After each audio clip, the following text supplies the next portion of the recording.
Welcome to the world of Dreamside Traveler. Here, beneath the soothing sound of gentle rain, we journey through time and space, uncovering the mysteries of the past and diving into the most captivating pages of human history.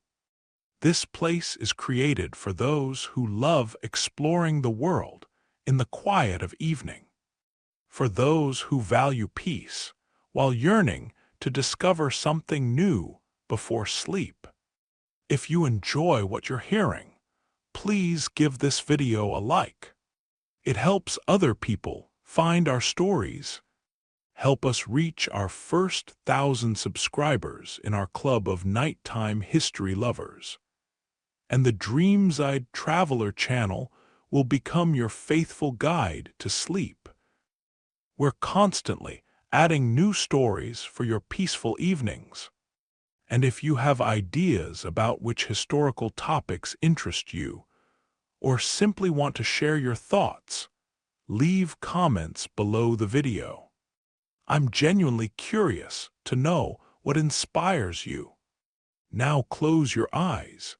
Feel this gentle rain outside your window. Allow yourself to relax. Our journey begins right now. In the endless shimmer of the world's oceans, where sunlight skips and giggles on the surface, and the secrets of the deep slide just out of sight, lives a creature both familiar and almost magical. Imagine, right now, looking down from a boat or wading into a wave, and suddenly there is a presence, bright-eyed, smooth-skinned, and watching you with an intelligence that feels almost human, but more ancient, more playful, more free. This is the dolphin, or perhaps more correctly, these are the dolphins, because to meet one is always to feel the sense of a whole community nearby. A family, a tribe, a chattering, whistling crowd moving together through blue water. Let's begin with the dolphin's body. Nature has never bothered with unnecessary decorations here. Every curve and line serves a purpose. Their bodies are built for cutting through water, as if sculpted by the sea itself. Sleek, silver gray, shaped almost like a torpedo, dolphins can rush through the water faster than most fish and nearly every human invention that has ever dared to compete. Their skin is more than just beautiful. It is a marvel of evolution, constantly renewing itself to keep friction to a minimum. If you could run your hand along a dolphin's side, and some lucky people have, you'd feel a softness, almost like a living rubber. No hair, no roughness, just a strange, inviting smoothness that belongs more to a dream than a real animal. When dolphins are born, they keep a trace of baby fuzz, a reminder that even nature's champions start out vulnerable. Power comes from their tails, the flukes broad, strong, like nature's own oars. With each beat, dolphins send themselves flying forward, twisting, leaping, diving deep, then exploding through the surface in a spray of salt and sunlight. Their dorsal fins stand tall, not for show, but for balance, keeping them upright and steady through the push and pull of restless waves. But the real miracle is hidden behind their cheeky, grinning faces. A brain that is the pride of the animal kingdom. In the great book of intelligence, only humans top dolphins in something called the encephalization quotient, which, in simple words, means how big and complex your brain is compared to your body. But even here, it's not just about the numbers. The dolphin's brain is a labyrinth of folds, packed tightly to squeeze in as much thinking, feeling, remembering as possible. Their neocortex is well developed, bursting with the potential for problem-solving, self-awareness, maybe even moments of quiet wonder or sadness. Scientists have wondered for decades, what do dolphins dream about at night? Do they tell stories to each other beneath the waves that we will never hear? Now let's wind the clock backwards. The story of the dolphin is not just one of the ocean. It began, in fact, on land so many millions of years ago that all the continents were different shapes.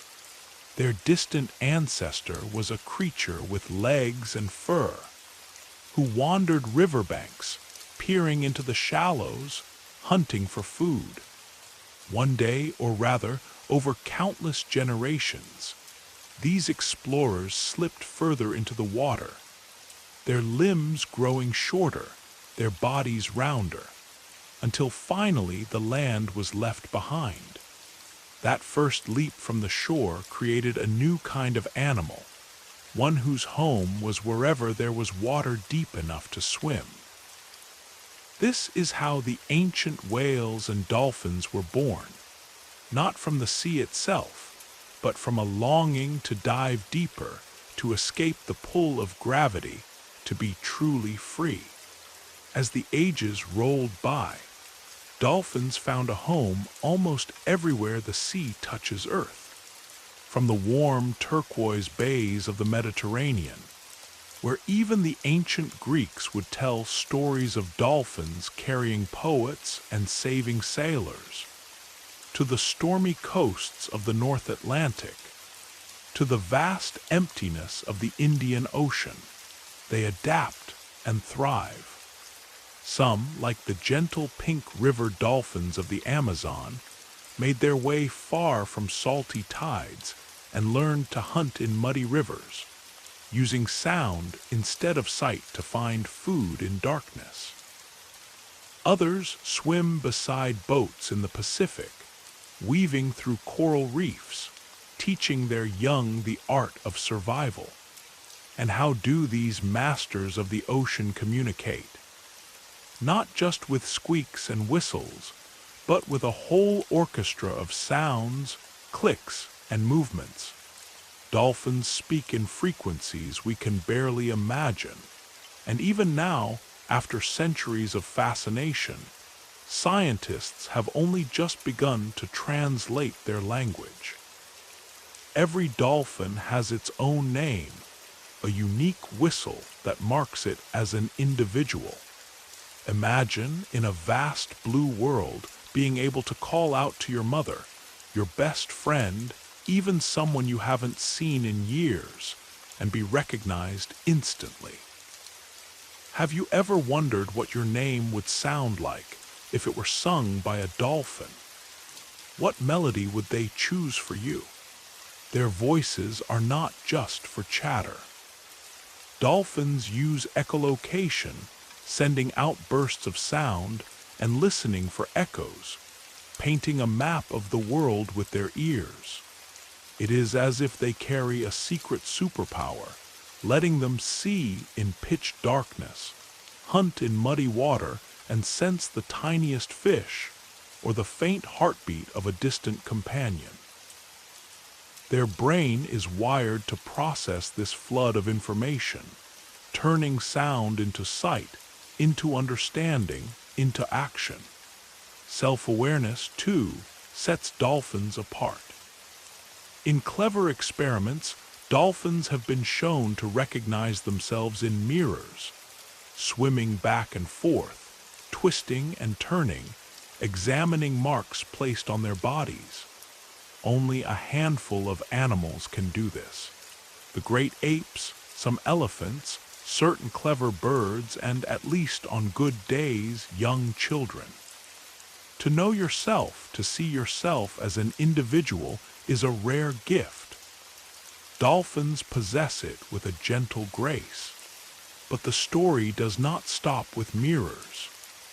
Again and again, dolphins surprise us with their quickness of mind.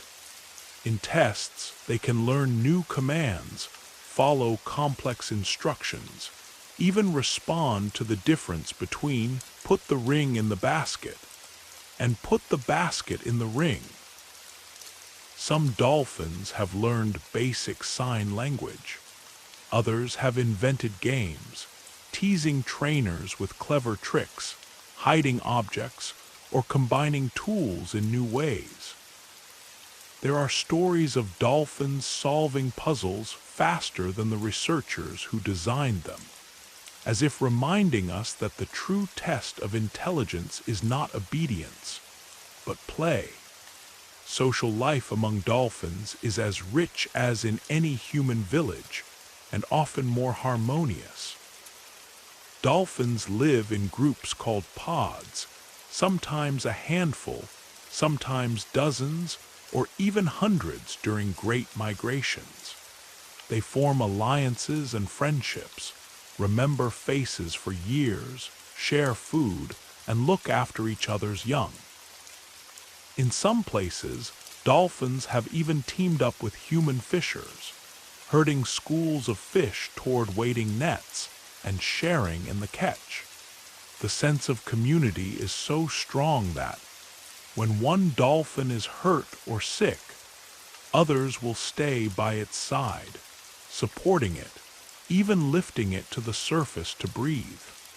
Across the oceans, every pod has its own customs, like villages with local traditions. In Shark Bay, Australia, dolphins pass down the secret of wearing sea sponges on their noses to protect themselves while foraging among sharp rocks. Mothers teach their calves these skills, and so culture, that mysterious thing we thought was only human, swims right alongside them. Have you ever learned something just by watching someone you love? Dolphins have been doing that since before we learned to draw on cave walls. Their empathy is legendary. There are true stories of dolphins pushing drowning people to safety, of protecting swimmers from circling sharks, of staying close to lost children in the water until help arrives. These are not just legends.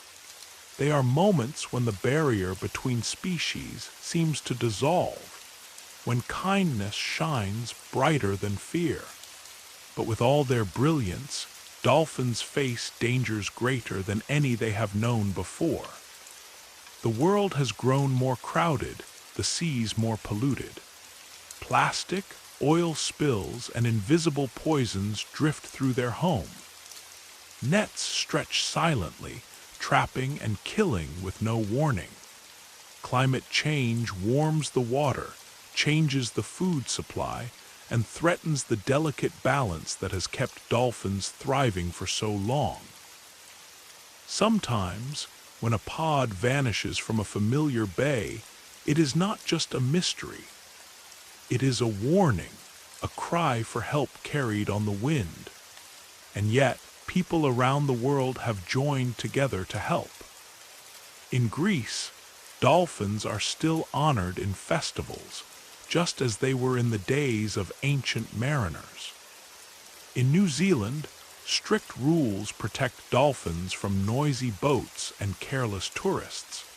All over the globe, children learn about dolphins in school, draw pictures, raise money, and dream of a day when these ocean artists will always have a place to swim, to play, to sing.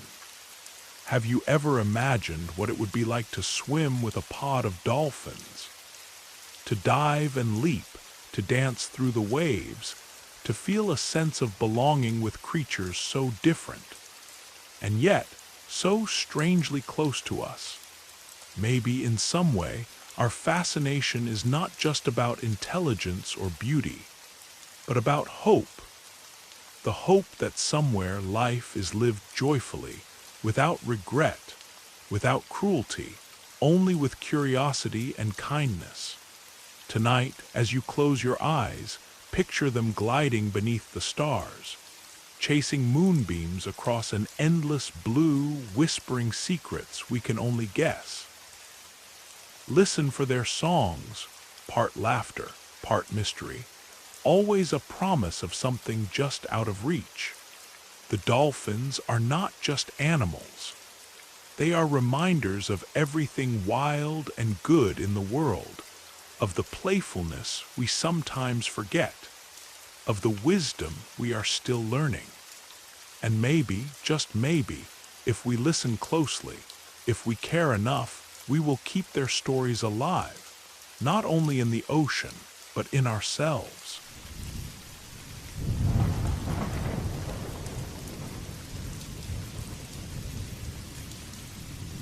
In the gentle glow of a day's end, as the sun dips behind distant acacia trees, and the air is heavy with the smell of warm earth and grass, there is a presence that moves through the world with the patience of ancient rivers. A low, rolling thunder echoes across the land, but it comes not from the sky, it rises from the ground itself, each vibration marking the approach of giants who have walked this planet for longer than our oldest cities. This is the moment when elephants arrive. They move with no need for haste, every step deliberate and considered, as if time itself is waiting for them to pass before continuing on its way. If the earth keeps memories, perhaps it is in the footsteps of elephants that those memories are pressed most deeply into the soil. Look closely, dreamer. Each elephant is a masterpiece of nature's engineering and poetry, a towering being that can reach as tall as 13 feet at the shoulder and tip the scales at nearly 7 tons. Despite all that mass, they move through the grass almost silently, their feet padded and sensitive, designed to spread their weight and feel the smallest tremor in the ground. Their skin, thick and wrinkled, tells the story of many seasons, sometimes dusted red by African clay, or streaked with the browns and greens of Asian forests. These wrinkles are not just for show. They help trap moisture and keep the elephant cool, turning every fold into a tiny oasis in the desert heat. Then there is the trunk, a wonder so strange and perfect that even the best inventors could never dream up anything to match it. The trunk is both nose and hand, able to suck up water, trumpet a call that carries for miles, gently stroke the face of a frightened calf, or tear a branch from a tree with a single pull. Imagine an organ with 40,000 muscles, more than any other limb in the animal kingdom, and you will just begin to understand its magic.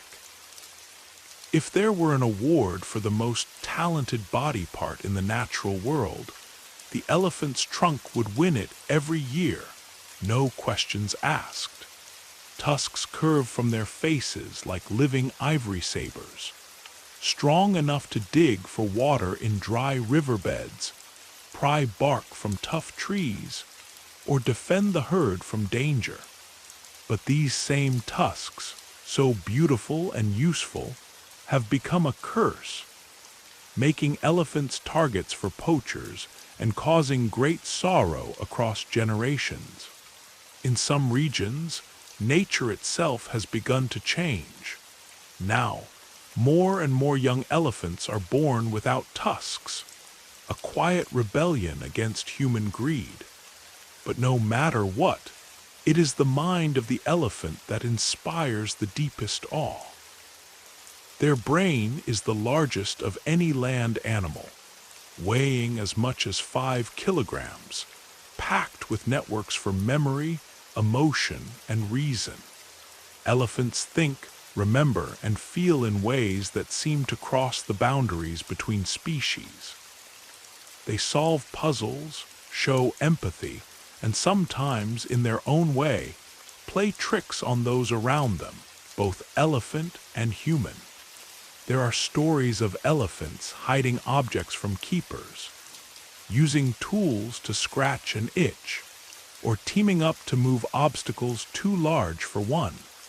Like dolphins and great apes, elephants know themselves. They pass the mirror test, recognizing their reflection, searching for marks placed on their skin, even making faces as if to say, "I see me."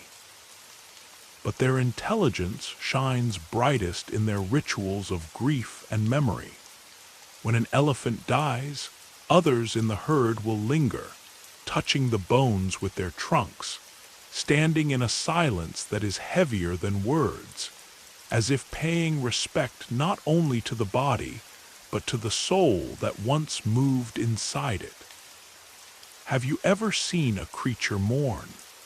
Elephants do, and in those moments, the world feels smaller and more connected. Social bonds run deep. Elephant herds are matriarchal, led by an older female, often the one with the deepest memories of water holes, paths, and safe places, stretching back through decades of changing seasons. She is the keeper of wisdom, guiding her family through droughts and dangers. Calves are cherished, protected by mothers, aunts, grandmothers, and even older siblings. In the cool hours of morning, young elephants chase birds, splash in mud, and throw small tantrums with a theatrical energy that would make any parent smile.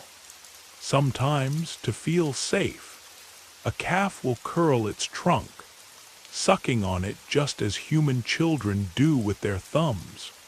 Communication in the elephant world is as rich and mysterious as any language on earth. They rumble in voices so deep that the sounds travel underground, felt by the sensitive souls of other elephants, feet as far as 10 kilometers away. It's as if they are texting each other through the earth, sending messages that no human ear can hear. They also trumpet in alarm or joy, growl softly to their young, and flap their huge ears in displays of mood, each gesture a part of their living vocabulary. Scientists have watched elephants work together to solve problems, showing patience and cooperation that would humble most people. In one famous experiment, 2 elephants had to pull on ropes at the same time to get a reward. If one arrived first, it waited for the other, understanding that only together could they succeed. In another case, a clever elephant rolled a box under a tree to reach food that was just out of Trunk's reach, pausing, thinking, then acting with insight rather than simple trial and error. There are tales of elephants painting, learning symbols, even performing tasks that require them to remember patterns and make choices. Some can follow spoken commands, even when blindfolded, proving that they listen, understand, and remember, often better than we do. Their memory is legendary for a reason. An elephant can recall a water source after many years, recognize a human after a long absence, and distinguish between voices and scents that mean safety or danger. The history of elephants is written not just in science, but in stories, art, and legend. Long ago, mammoths and mastodons, relatives of today's elephants, wandered icy plains alongside early humans. Our ancestors painted them on cave walls and carved their likeness into stone. In ancient India, elephants marched with kings into battle, carried gods in festivals, and became symbols of luck, wisdom, and the power to overcome obstacles. In Africa, they are signs of strength and patience, their image woven into the fabric of traditional tales.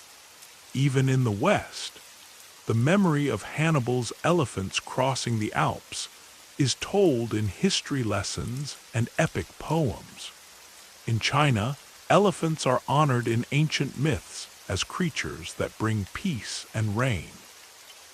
In Greece, old coins and mosaics show elephants as symbols of distant lands and untold riches. The reverence for these animals is not just about size or power.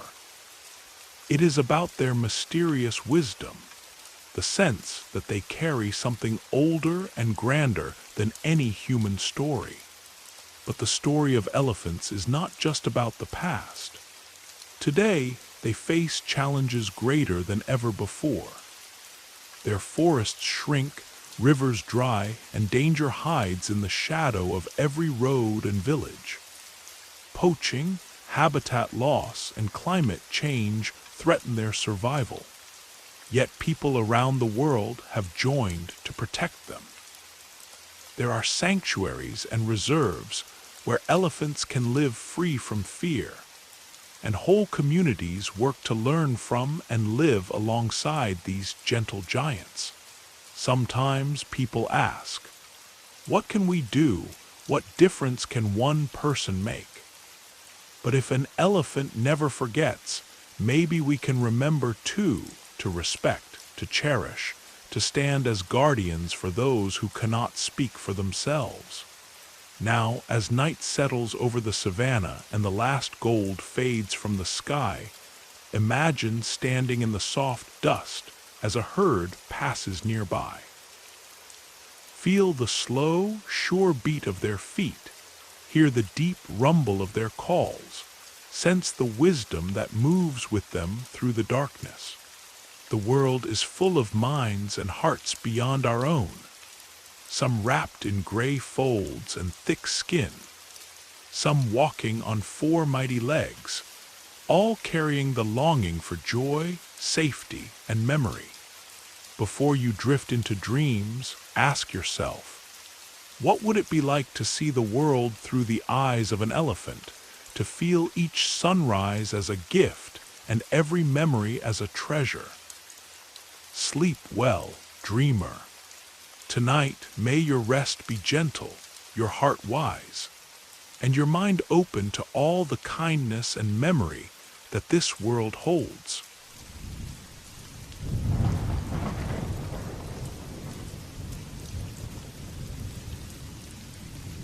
Beneath the restless breath of the ocean, far below where sunlight shatters into shimmering fragments and drifts lazily through jungles of kelp, there exists a creature so strange, so utterly different, that it could have been invented in a dream or summoned from the pages of an old sea captain's journal. It is neither fish nor lizard, not a mammal, nor anything that fits neatly into a familiar box. It is, instead, a puzzle wrapped in silk, a mind in a body without bones, a silent genius gliding through blue twilight, the octopus. To watch an octopus move is to see a living poem. It slips along the sea floor, arms swirling and uncoiling in a slow, hypnotic dance, each motion both careful and wild. Its body, soft and yielding, has no bones and barely any rules. Only a tiny beak at its center, sharp as a parrot's, betrays its predatory nature. The rest is pure adaptability, a creature that can become as flat as a shadow, slip through a crack the size of a coin, or vanish into a tangle of rocks as if made of water itself. Now imagine having 8 arms, each lined with hundreds of suckers, every sucker capable of tasting, touching, holding with the strength to lift objects heavier than itself. Some octopus species have more than 2,000 suckers. That's like having 1,000 tiny hands, each smarter than a finger, and able to explore the world on its own. Every arm is a thinking, feeling extension of the whole. Scientists once believed the octopus had a single mind. Now they know it's more like a council, one main brain and 8 smaller brains, one for each arm. Each arm can wander, feel, test, solve puzzles, and then send its discoveries back to the central mind. It's as if you could cook, paint, play piano, and scratch your back, all at once, all without thinking about it. The octopus is a master of disguise, the Houdini of the ocean. Beneath its soft, rippling skin are special cells, chromatophores, that can explode with color or fade into nothing in less than the time it takes to blink. One moment it is invisible against a sandy bottom, every pattern and shadow matched perfectly. The next, it flashes bright reds and whites in a warning or a courtship dance, turning its entire body into a living flag. Some octopuses have gone further. The mimic octopus of Indonesia can impersonate sea snakes, lionfish, even flatfish, mimicking not just color but the very movement of these other animals. Think for a moment. What would you choose to become if you could change form at will?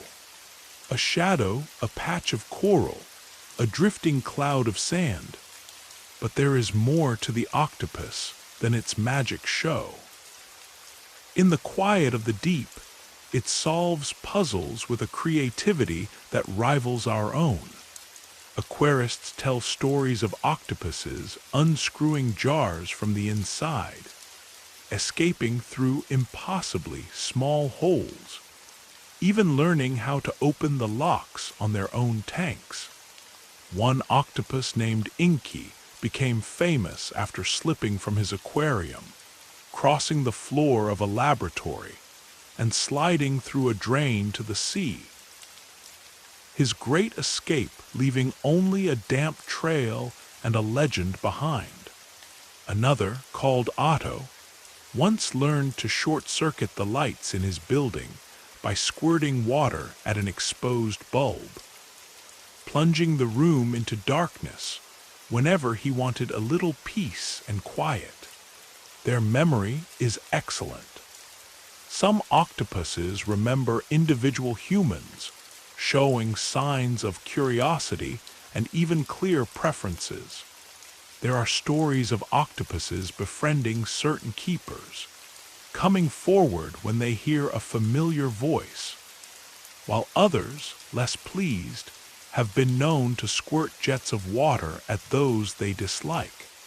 In laboratories, octopuses will play juggling shells, collecting shiny stones, even stacking objects in little piles as if building their own secret world. Life in the wild is no less remarkable. An octopus can lose an arm to a predator and grow it back, good as new, in a few short months. It can squeeze its entire body through a hole no larger than its beak, escaping danger or sneaking into hidden places in search of food. Some species spend their nights hunting crabs and small fish, using their flexible arms to probe into cracks and burrows, feeling for the soft scuttle of prey. Others drift, tentacles trailing, waiting for the right moment to spring. Inside the octopus, blood runs blue, not red, thanks to a copper-rich molecule that carries oxygen more efficiently in cold, low-oxygen waters. They breathe through gills, delicate feathery structures hidden in their mantle. Their hearts, yes, plural, number 3. 2 push blood through the gills, 1 keeps the rest of the body alive. And yet, for all their power, most octopuses live only a short while. The common octopus survives barely 2 years. The giant Pacific octopus, the record holder, may see 4 or 5 years, but rarely more. Their lives are bursts of brilliance, packed with learning, exploration, and sometimes a kind of lonely beauty. When a female octopus lays her eggs, sometimes tens of thousands at a time, she becomes the guardian of her nursery, caring for the eggs without rest, never eating, gently blowing currents of water over them, cleaning them with the tips of her arms. She remains there until her last strength is spent, leaving the next generation to hatch and begin their own journey in the deep. The octopus's lineage is older than the dinosaurs, reaching back more than 500 million years. Cephalopods, the family of squids, cuttlefish, and octopuses, have haunted the oceans since before the continents found their places. Some scientists, half in jest, suggest that octopuses are as close to aliens as any life we've met. Their DNA is so strange, so wildly rearranged compared to other animals, that it makes a mockery of tidy categories. Cultures have always woven legends around these mysterious beings. Ancient Mediterranean sailors feared the kraken, a giant octopus that could pull down ships. In Japan, the octopus is both a monster and a bringer of wisdom, appearing in fairy tales and art. Polynesian legends speak of the octopus as a creator, a force of change and cleverness in the sea. In our own world, octopuses face challenges as real as any myth. Overfishing, pollution, warming seas all threaten their hidden lives. Yet there are people who study them, rescue them, and marvel at their wild intelligence. Marine biologists still discover new octopus behaviors every year. No matter how well we think we know them, the octopus is always a step ahead, refusing to be pinned down, refusing to be tamed. Can you imagine living with arms that think for themselves, seeing the world not with a single pair of eyes, but with skin that feels and tastes, with senses that reach beyond sight and sound? Would you enjoy the freedom to become anything you wish, to hide from the world, or show yourself in colors the mind can barely imagine?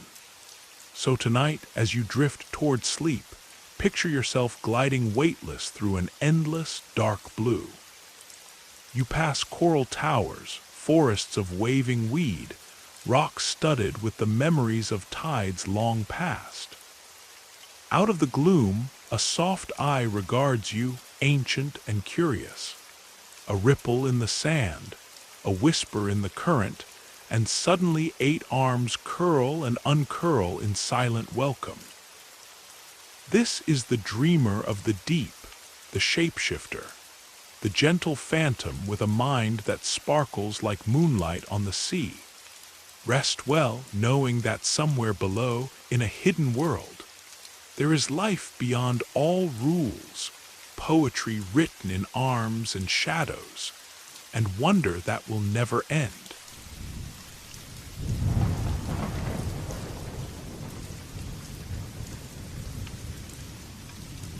Under a silver moon, when the forest breathes quiet, and even the breeze seems to whisper old secrets, a sound rises above the hush. It is not a scream, nor a cry of fear, but something older and deeper, a howl that trembles through the branches, skipping across open meadows and dark valleys, reaching ears that know its meaning. This is the voice of the wolf, wild, fierce, and wise. It carries memories that stretch back beyond the first human footprints on soft earth. And in another place, closer to a glowing window or a campfire's flicker, a dog sleeps curled beside a human. Ears flick, paws twitch in dreams, tail beats a gentle rhythm on the floor. There is a thread, almost invisible but unbreakable, that ties these two together. A bond so ancient that it began before the first words were spoken, before any story was ever told. Let's slip quietly into that bond and see how it began. Imagine a world 10 or even 15,000 years ago. People lived in wandering tribes, making their homes wherever the rivers flowed and the food was good. Nights were cold, wild animals prowled, and the darkness was thick and absolute. In this world, wolves thrived. They moved as shadows, sharp-eyed, clever, hunting together in well-organized teams. Within every pack, there was order, leaders chosen not by might alone, but by wisdom and the ability to care for the young, to find food, to remember safe paths. Young wolves were cherished, taught every secret of the forest and the hunt. And the oldest, with grizzled fur and deep scars, carried stories in every step. Wolves are not just hunters, but thinkers. Their lives are built on memory and strategy, discipline and trust. Have you ever watched wolves hunt? They spread out in silence, each one reading the smallest signal, the flick of an ear, the crouch of a shoulder. They circle, flank, adapt in a heartbeat, changing plans without a single word. And when the hunt is done, when pups are fed and elders rest, wolves sing together. Their howls are more than noise. They are conversations, maps, roll calls, even lullabies that tell the pack they belong. But somewhere on the edge of firelight, some wolves made a choice. Maybe it started with a shared hunt or scraps of bone tossed to the shadows. Maybe it was curiosity or simply the warmth of a hearth. These wolves, a little bolder, lingered near people. Over countless generations, some began to trust, to draw closer. Humans noticed. They left bones, offered food, and slowly, so slowly you might miss it if you weren't watching, something changed. Those who dared to trust were the ancestors of dogs. Archaeologists have found graves where people and dogs lay side by side, heads close together, from a time when mammoths still roamed. In caves and ancient campsites, the bones of puppies rest in the arms of children who lived thousands of years before anyone could write their names. These early dogs guarded the camp, sounded alarms, shared the warmth of sleep, and joined the hunt. What would you have felt, lying beside your first dog, not knowing if it was beast or friend, only knowing it chose to stay? With time, wolves that lived among people changed. Their ears softened, their faces grew more expressive, their bodies shrank and took on every shape and color you can imagine. And yet, inside, the heart of the wolf endured. Dogs became the first animal we welcomed fully into our lives, not as food, not as work, but as family. They learned to understand us, not just our words, but our feelings, our silences, our smallest gestures. A dog will follow where you point, watch your face for the truth of your mood, and sense your pain or joy before you say a word. No other animal in the world, not even the cleverest ape, reads us so well. Some dogs can learn hundreds of words, distinguish objects, and even categorize toys by name. One border collie chaser knew more than 1,000 objects and could sort them by function, color, or shape. But that is only part of the story. Many dogs are heroes, searchers of lost people in mountains. guides for those who cannot see, partners to those who need comfort most. There are stories of dogs that saved children from fire, led explorers through snowstorms, or sat patiently beside a lonely friend in times of grief. Some dogs have learned to sense the faintest scent of illness, alerting to dangers their humans cannot even feel. In studies, dogs have been seen to cry when reunited with their favorite people, their eyes brimming with tears of joy. Have you ever seen your dog watch you, tilting its head as if listening to a secret language? Or pressed close to you on a night when you felt alone? Their loyalty is not just training. It is something deeper, older than cities, older than words. Even in stories from every corner of the world, the dog appears as a guardian, a companion, a spirit that bridges the wild and the hearth. In ancient Rome, it was said that a wolf nurtured the founders of the city. In Ukraine, tales speak of faithful dogs waiting for their masters, or leading heroes home through storm and darkness.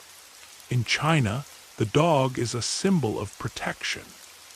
And in many native cultures, both the wolf and the dog are seen as guides for souls on their journeys. Still, within every dog, no matter how soft the fur or playful the wag, the echo of the wolf remains. Watch your dog run across a field, nose to the wind, or throw back its head and bark at the night. In those moments, the soul of the pack flickers to life, the wildness and wonder passed down from wolves that dared to trust. Now, dear dreamer, close your eyes for a moment. Imagine yourself standing in a moonlit clearing. The forest is silent except for the sigh of trees.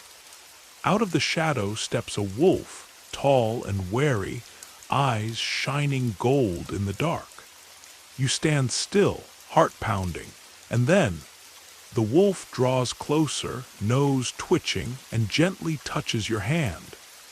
As you watch, its form softens, ears grow floppy, tail begins to wag, and suddenly at your side stands a dog, maybe the one who waits for you at home, maybe a friend from long ago, maybe a companion you have not yet met. They lie beside you, warm and steady, heart beating close to yours. You are not alone. You are with the oldest friend humanity has ever known. In dreams tonight, may you run through wild meadows, leap over fallen logs, curl up in soft grass beside loyal paws, and always, always hear the gentle music of a distant howl, echoing the bond that has shaped our lives since the beginning of memory.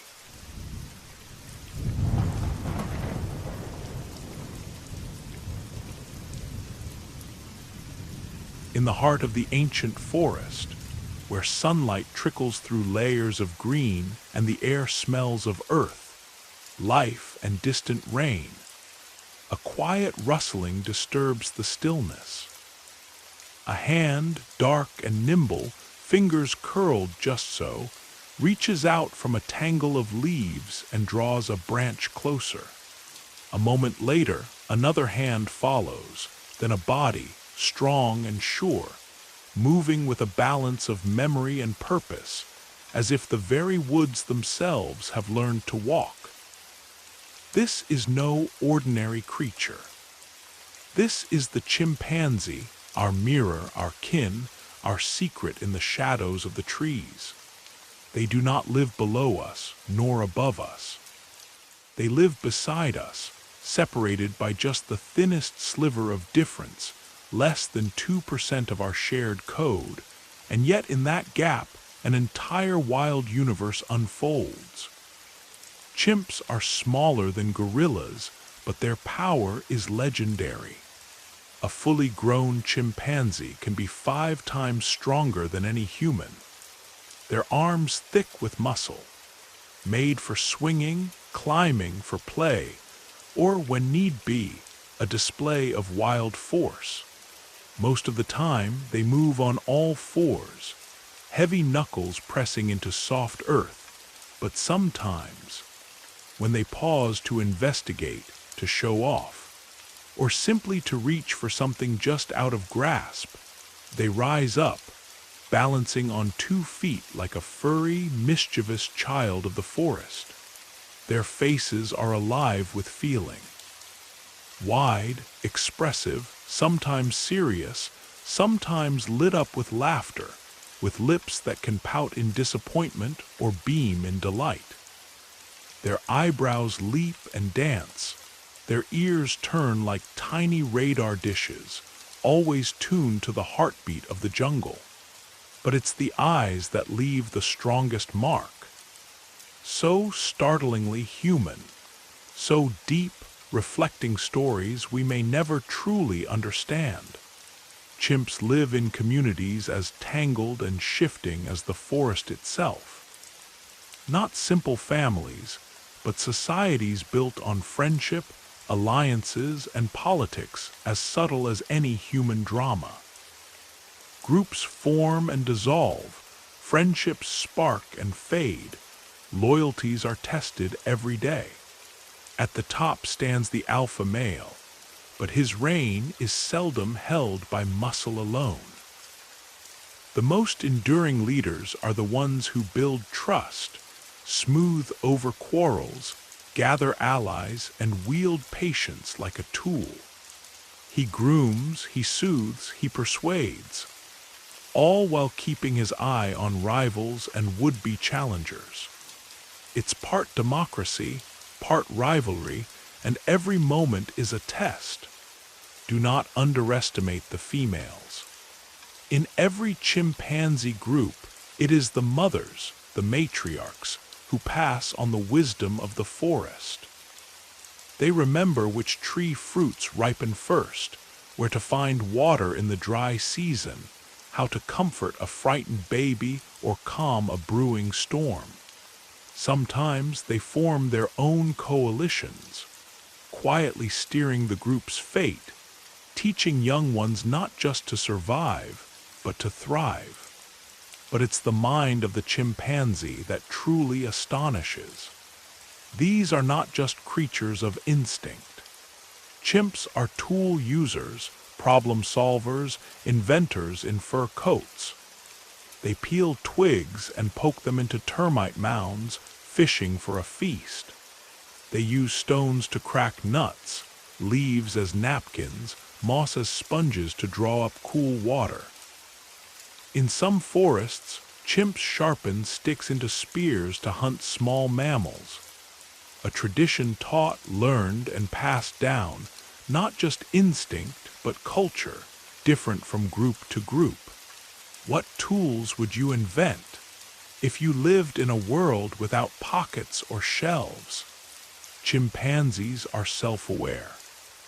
In front of a mirror, they touch marks on their own faces, look behind the glass for the source, puzzling out the secret of reflection. This, scientists say, is a rare kind of knowing, the understanding that I am me, separate from the world, separate from you. They remember faces, voices, even old friendships after years apart. There are stories of chimps who, after long separation, greet each other with embraces, excited pant-hoots, and wide grins. Their memory is sharp, their emotions fierce. Chimps play, tease, chase, and tickle each other, laugh out loud, hug and comfort, scold, forgive. A mother may kiss her child's scraped knee. A young male may share food with a friend just because it feels right. When a member of the community dies, grief is real and heavy. The group sits quietly, touching the body, refusing to leave. Sometimes, a mother will carry her lost baby for days, holding on until she is ready to let go. Have you ever grieved in silence or found comfort in a simple touch? Chimps know that pain, too. Chimpanzees have language, though not quite like ours. Their conversations are a storm of pant hoots, screams, grunts, chest drumming, tree banging. Each call holds meaning. Let's go, danger. This fruit is mine. In some studies, researchers believe they even have different calls for specific foods. Imagine calling mango from the treetops and watching the whole community come running with eager hands. In captivity, their genius often shines even brighter. Chimps have learned to use sign language, to recognize symbols, to solve puzzles that leave even their trainers guessing. One chimp, Amu, could memorize and recall sequences of numbers after just a glance, her memory putting grown humans to shame. But for all their intelligence, it's not showy or boastful. It is lived in moments of kindness, play, forgiveness, and the quiet resilience to start again after a loss. Yet within this peaceful world, there is darkness too. Chimps can be violent. They wage long wars with neighboring groups, patrolling borders, watching for intruders. When they attack, it is sudden and ruthless, a stark reminder that the wild is never gentle for long. These battles can last years, and the strategies, ambush, alliance, even deception, can chill the heart with their cunning. Are we so different? Or do these echoes remind us of something hidden deep in our own history? For centuries, people have watched chimpanzees and felt awe, and sometimes discomfort. In the myths of Central Africa, chimps are both tricksters and wise guides, sometimes revered, sometimes feared. Early explorers wrote in their journals about meeting forest people, beings who seemed almost human, yet vanished into the green at the slightest sound. Today, the world of the chimpanzee is shrinking. Forests fall to axes, roads and villages cut the land, poachers and traps threaten every family.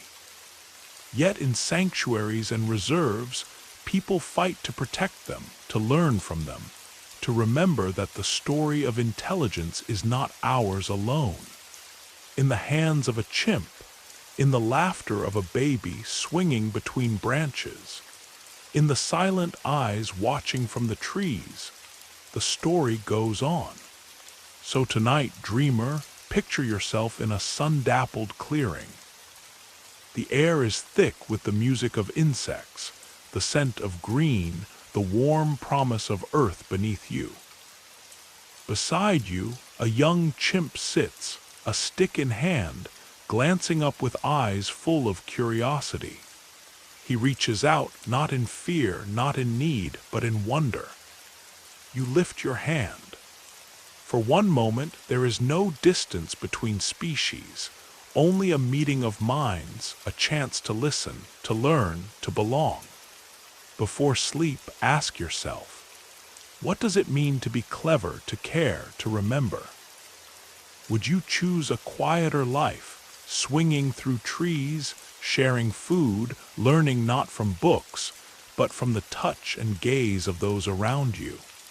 In the wild, the story of intelligence rustles in every leaf, dances on every breeze, and echoes in the laughter of our wild, wise cousins.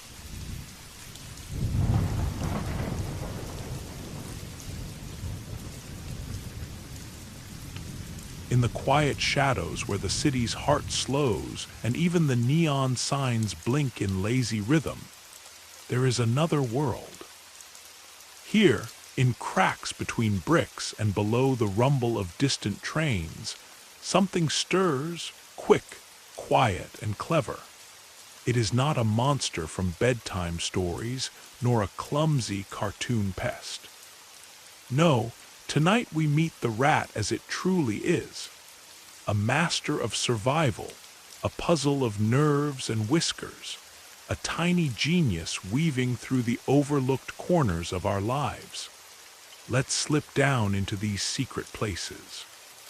The body of a rat is a marvel of design, built for agility and escape. Small, nimble paws with claws as fine as sewing needles grip brick, wood, or metal, as if all the city were a playground. Their fur, often brushed smooth by endless self-grooming, hides a frame no longer than your forearm. Yet within that body is an engine of curiosity and daring. The tail, often misunderstood, is more than a balance pole. It helps them keep cool and steady. And if you ever watch a rat running a wire or leaping a gap, you'll see how it moves with the precision of an acrobat. Then the teeth, always growing, never dull, sharp enough to carve tunnels through old walls or gnaw through hard seeds. A rat's jaw is a tiny machine built for work and invention.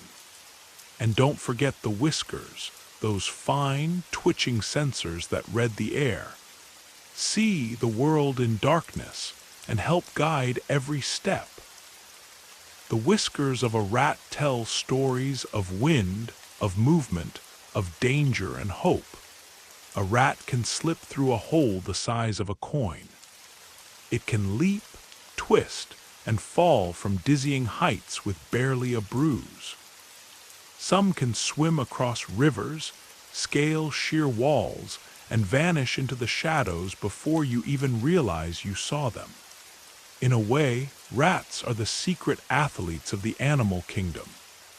Parkour experts living lives of speed and silence where most creatures would falter.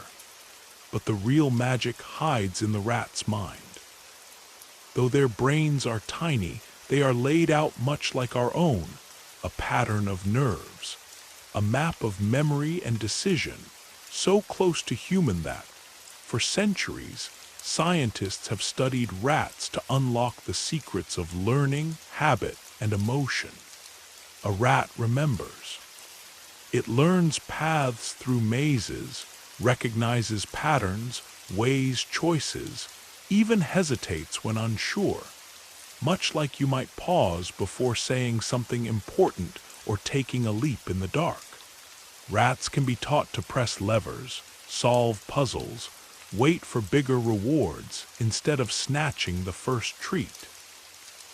In one famous experiment, when given the choice between freeing a friend trapped in a tube or eating a snack first, many rats chose to help before eating. They skipped dinner for friendship. Can you imagine a rat pausing in its hunger just to help another? What would you do if you had to choose between your comfort and a friend's freedom? Rats are not just clever, they're social too. Their communities are tight, built on trust, rivalry, even affection. They sleep curled together, sharing warmth. They groom each other with careful attention, sometimes spending more time on their friends than themselves.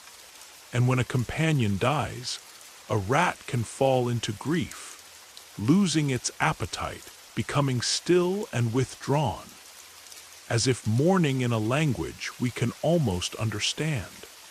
Rats laugh, though you'll never hear it. When playing, when tickled, they let out tiny, high-pitched giggles, a song of joy above the range of human ears. When they trust you, they'll roll over for a scratch, eyes shining, whiskers relaxed. A display of comfort that would soften even the hardest heart. They are, in their own small way, connoisseurs of happiness. Despite their reputation, rats are clean. They wash themselves constantly, grooming with a precision that rivals the neatest house cat. They use their tiny hands to scrub faces, ears, every bit of fur, keeping their coats in top shape, even if their homes are tucked under broken pavement or hidden behind walls. Their story runs alongside ours, from the first granaries of ancient China, where the rat became a symbol of luck and cleverness, to the plague-ridden streets of medieval Europe, to the bustling, restless cities of today. They have been stowaways on ships, survivors of sieges, and quiet witnesses to the rise and fall of empires. In the mythologies of India, rats are sacred companions of the god Ganesh. In Japan, they are seen as bringers of prosperity, clever enough to sniff out both fortune and trouble. And yes, rats have sometimes brought disaster, disease, spoiled grain, lost sleep. But even in these stories, the real villains are often unseen. The fleas they carried, the gaps in human hygiene, the accidents of fate. The rats were only passengers, survivors doing what they must in a world not made for them. In laboratories, rats have changed the world. They have run mazes, learned tricks, given themselves to research so we could learn about medicine, addiction, memory, and the workings of our own brains. Today, some rats are even trained to detect landmines or sniff out illness, saving human lives with their noses and their bravery. They are, in a way, tiny scientists, tiny heroes, as well as survivors. Beneath the city, their world is alive. Tunnels glowing faintly where moonlight sneaks through a grate, warm nests built of scraps and found treasures. Hidden families moving silently through a land of echoes and footsteps. Each night the city's true citizens wake, searching, exploring, solving problems, comforting each other, laughing in the darkness. Have you ever felt overlooked or underestimated? The rat reminds us that brilliance comes in every shape, in every corner, even in places no one wants to look. Maybe if we listen to the scurrying of tiny paws, to the quiet courage and intelligence that blooms in the shadows, we would find wisdom where we least expect it. So sleep now, dear dreamer, wrapped in the gentle hush of city night, the warmth of whiskers and wonder. May your dreams lead you into the hidden worlds below, where genius twitches in the darkness and kindness sometimes skips dinner, just to save a friend.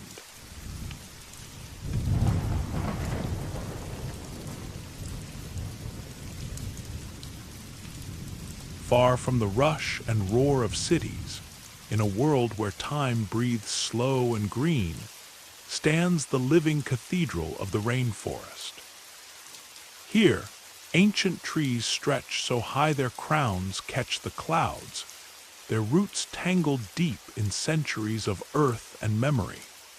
In this emerald labyrinth, the air is warm and thick with the perfume of ripe guava, wild honey, and the earthy scent of rain about to fall.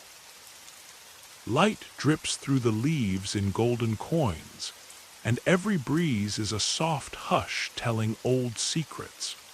High above the forest floor, bridges of branches link tree to tree, forming highways only the bravest or the wisest ever walk.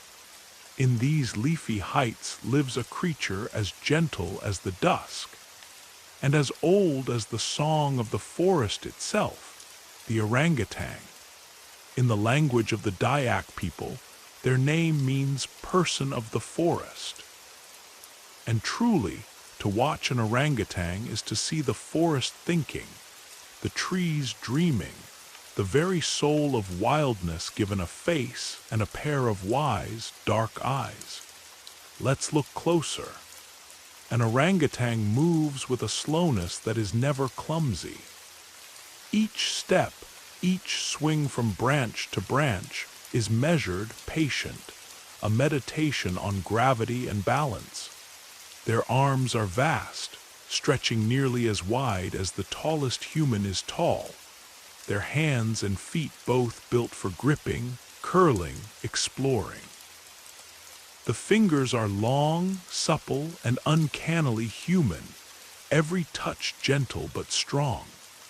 If you could sit beside an orangutan in the treetops, you might almost believe you were cousins, separated not by fate, but only by the quiet turning of ages.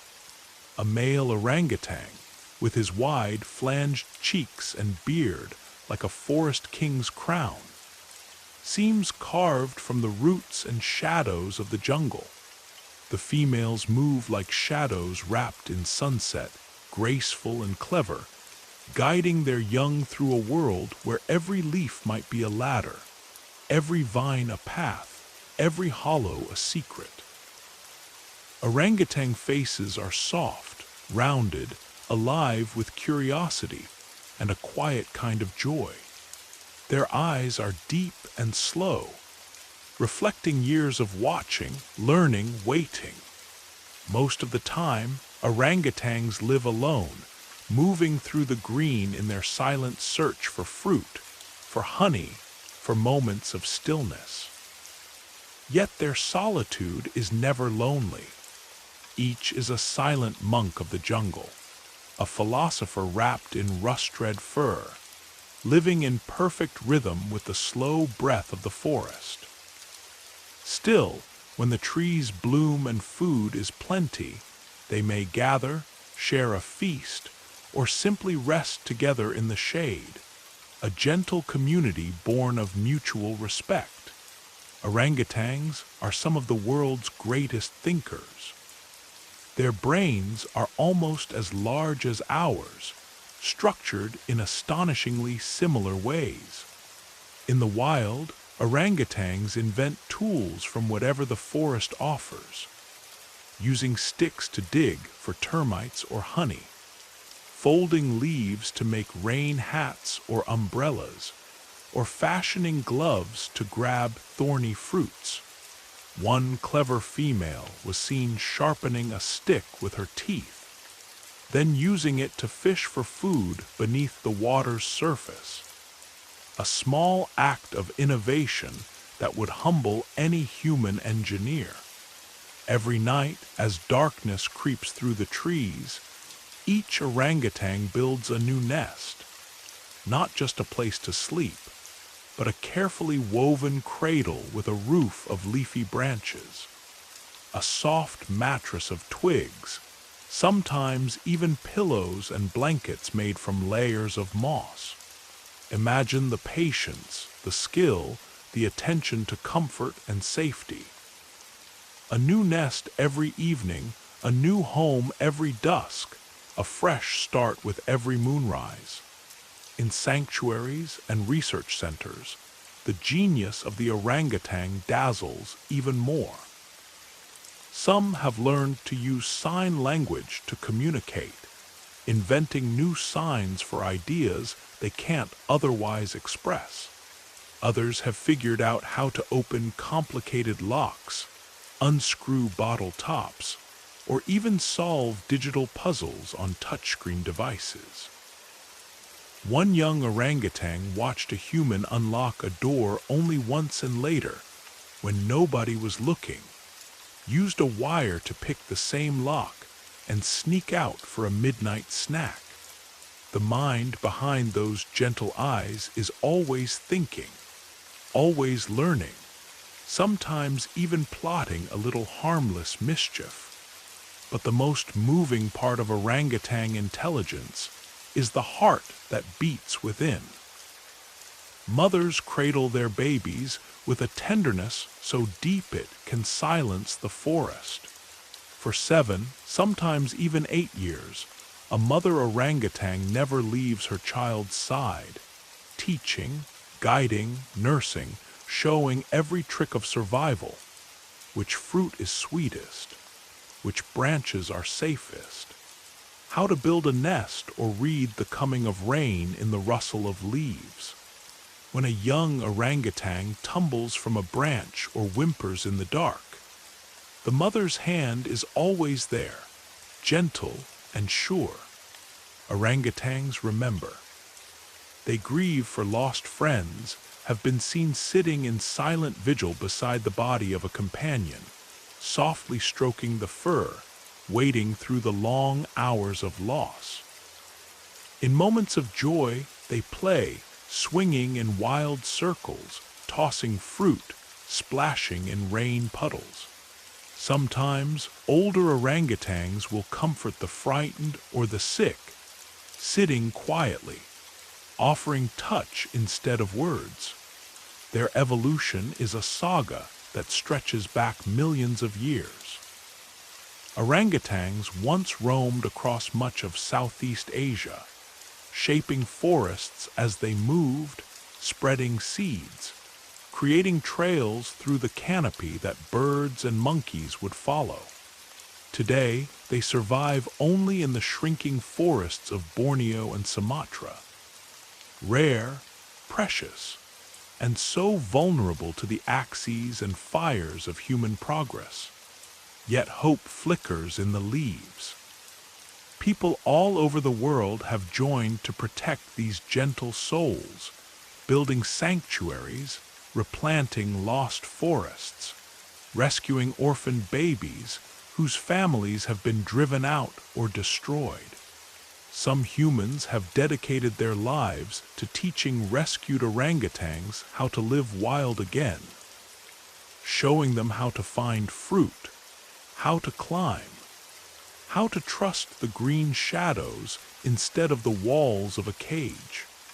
In these places, you can sometimes see a line of small orangutans, each with a tiny umbrella of leaves, shuffling behind a patient caretaker, learning the lessons their own mothers would have taught. So now, dear dreamer, picture yourself in this forest as night falls, the air soft with mist, the sound of rain pattering on leaves, the low chorus of frogs and insects calling in the darkness. High above, in a nest woven with love and wisdom, a young orangutan curls against her mother's warm side. Through the tangled branches, 1,000 stars peer down. Somewhere in the green, a thoughtful face watches, not with fear, but with wonder. Imagine reaching out, brushing your hand against soft, warm fur, feeling a presence both wild and kind, ancient and new.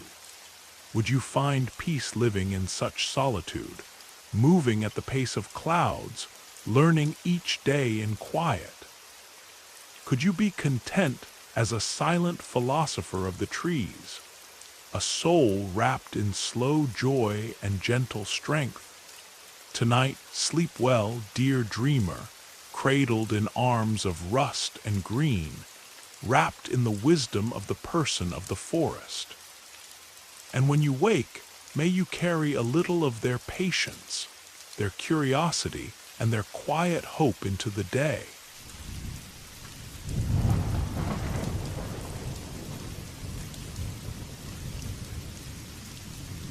High in the tangled green, where the forest roof stretches unbroken, and shafts of sunlight pour through leaves like streams of molten glass, the air vibrates with hidden conversations. Here, in the hush just above the world's worries, lives a creature whose mind is as quick as a monkey's leap, as sharp as the call of a hunting hawk, and as gentle as a whispered secret. Among the softest shades of green, where dew glistens on waxy leaves and the scent of mango hangs heavy, the African gray parrot claims its kingdom, not a show-off in a riot of color, but a quiet monarch dressed in silver and shadows. Each feather is dusted in the soft smoke of dawn, each line of its wings etched like a poem on misty mornings. But when the parrot turns, a flash, a crimson tail, bold and surprising, like the last word in a clever conversation. Its eyes, rings of pale gold, see everything. The slither of a snake far below, the shimmer of a distant thunderstorm, the secret trembling of a mouse on a vine. The beak, strong and curved, is as much a tool as a mouth. Cracking nuts, unpeeling fruit, tugging on zippers, exploring every puzzle the forest or the human home can offer. These parrots are masters of movement. With zygodactyl feet, 2 toes forward, 2 back, they grip and climb with precision that puts acrobats to shame. They move with silent grace, shifting along branches, pausing to tilt their heads in a pose of pure concentration. Every so often, they test the air, tasting its stories, their bodies tuned to the softest vibration of a coming storm or the faintest change in mood among their flock.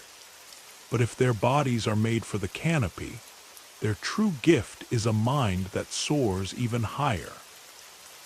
For centuries, people in Africa have told tales of parrots as wise souls, keepers of forgotten languages, sometimes even spirits in disguise. Some ancient kingdoms welcomed African greys as treasures. In Pharaoh's courts, they sat on golden perches. In West African villages, they were the companions of elders, prized for both their voices and their listening. And what voices! The African grey's power to mimic is legendary, but it's not simple imitation. These parrots do not just echo, they understand. They link sound to meaning, word to feeling. In the wild, their calls bounce between trees, announcing danger, finding friends, warning rivals, teaching their young the language of leaves and rain. In the home, an African grey will pick up your laughter, your sighs, even your favorite greeting, not to repeat, but to join the conversation, to connect, to play. Think of Alex, the most famous of all, who stunned the world by naming colors, counting numbers, recognizing objects, and even expressing love and worry. "You be good, see you tomorrow, I love you," he said before his last night. And anyone who has ever loved a parrot knows those words were real. Alex was a teacher, not just of scientists, but of every person who heard his story and realized, for the first time, that a bird could think, feel, and choose. But Alex was not alone. Across the world, greys and their kin show the same wit. They solve puzzles meant to baffle children, unlock doors, invent games, tease their companions, and sometimes troll their humans with a perfectly timed hello or a giggle just when silence is needed. There are stories of parrots who imitate phone rings and then answer with a flawless "Who is it?" just to see their owners scramble. Others invent words for objects or switch accents depending on who is in the room, code switching like seasoned diplomats at a jungle council. These parrots feel deeply. In flocks, they call to each other with 100 meanings: joy, warning, curiosity, comfort, love. A lonely parrot will pine for a friend, falling into silence or plucking its own feathers in heartbreak. But with company, with games and laughter and the chance to learn, the African grey blossoms. Bright, curious, playful, a partner in every adventure. They sense when you are sad or anxious, sometimes offering a soft "it's okay," or simply resting their head against your hand. They grieve losses, remember kindness, hold grudges, forgive, and form bonds that last decades. In the wild, life is a constant dialogue. Greys fly in family bands, weaving through the morning mist, stopping to feast on fruit or seed, chattering all the while. They play, fight, make up, raise their young together. Each bird brings its own voice to the symphony, and the forest answers with echoes and laughter.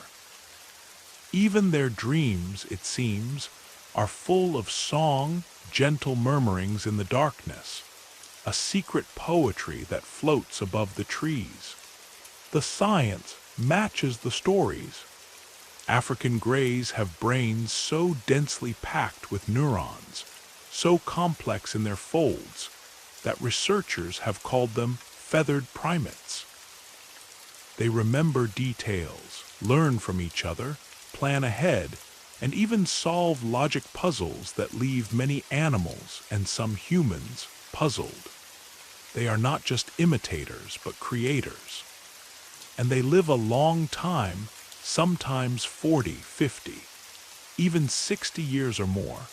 A true partnership, not a pet, with a creature who will grow up alongside you, learn your moods, witness your life in 1,000 little shared moments. So, dear dreamer, imagine it now. Night falls in the jungle. The air is thick with green shadow and the perfume of fruit. Somewhere above, in a hollow lined with soft feathers and bits of bark, a gray parrot stirs. Maybe it remembers a joke you told, or the song of rain last week. Maybe it is whispering something only it understands, a secret word meant for the stars. With every breath, every flutter, this quiet poet watches the world with wonder and sharp wit. Now, a question for you. If you could say anything in any language, what would you tell the world? What wisdom would you share if you had wings and a voice strong enough to echo through the trees? Sleep well, dreamer, cradled in songs and softness. May your dreams tonight shimmer with laughter, echo with the wisdom of feathered friends, and carry you, gently and wise, on wings of imagination and memory.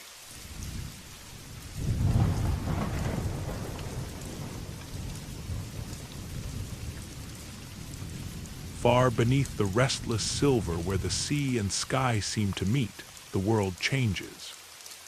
Here, sunlight is just a memory, a pale shimmer far above, and the water presses cool and close on every side. In this hush, where all things move slow, something enormous drifts. It is not in a hurry. It does not rush.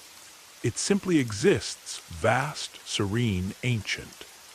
This is a whale, not a monster, not a myth, but a living mountain of muscle, mind, and song. Tonight, dear dreamer, we slip into the ocean's deepest blue to meet a presence both older and gentler than any storm, and to learn what it means to think like a whale. Whales have haunted human imagination for as long as boats have braved the waves. In the legends of the far north, whales were shapeshifters, messengers, sometimes even gods, spirits whose breath sent clouds into the sky and whose songs echoed creation itself. In Polynesian tales, they are protectors and guides, carrying voyagers across endless waters. Ancient rock paintings on Scandinavian coasts show hunters dwarfed by the shadow of a whale, their harpoons tiny and almost laughable in the face of such a giant. Let's begin with their bodies. The blue whale, biggest of them all, stretches longer than 3 buses parked end to end. Its heart beats slow and deep, a single pulse you could feel if you pressed your hand against its side, like the slow drum of the earth itself. Every movement is a lesson in grace. Watch a whale swim, and you see no splashing or frenzy, just a gentle roll, a flick of the tail as wide as a living room, a slow rise to the surface, the hush, and then the sudden roar as air bursts from its blowhole and sprays diamond droplets into the air.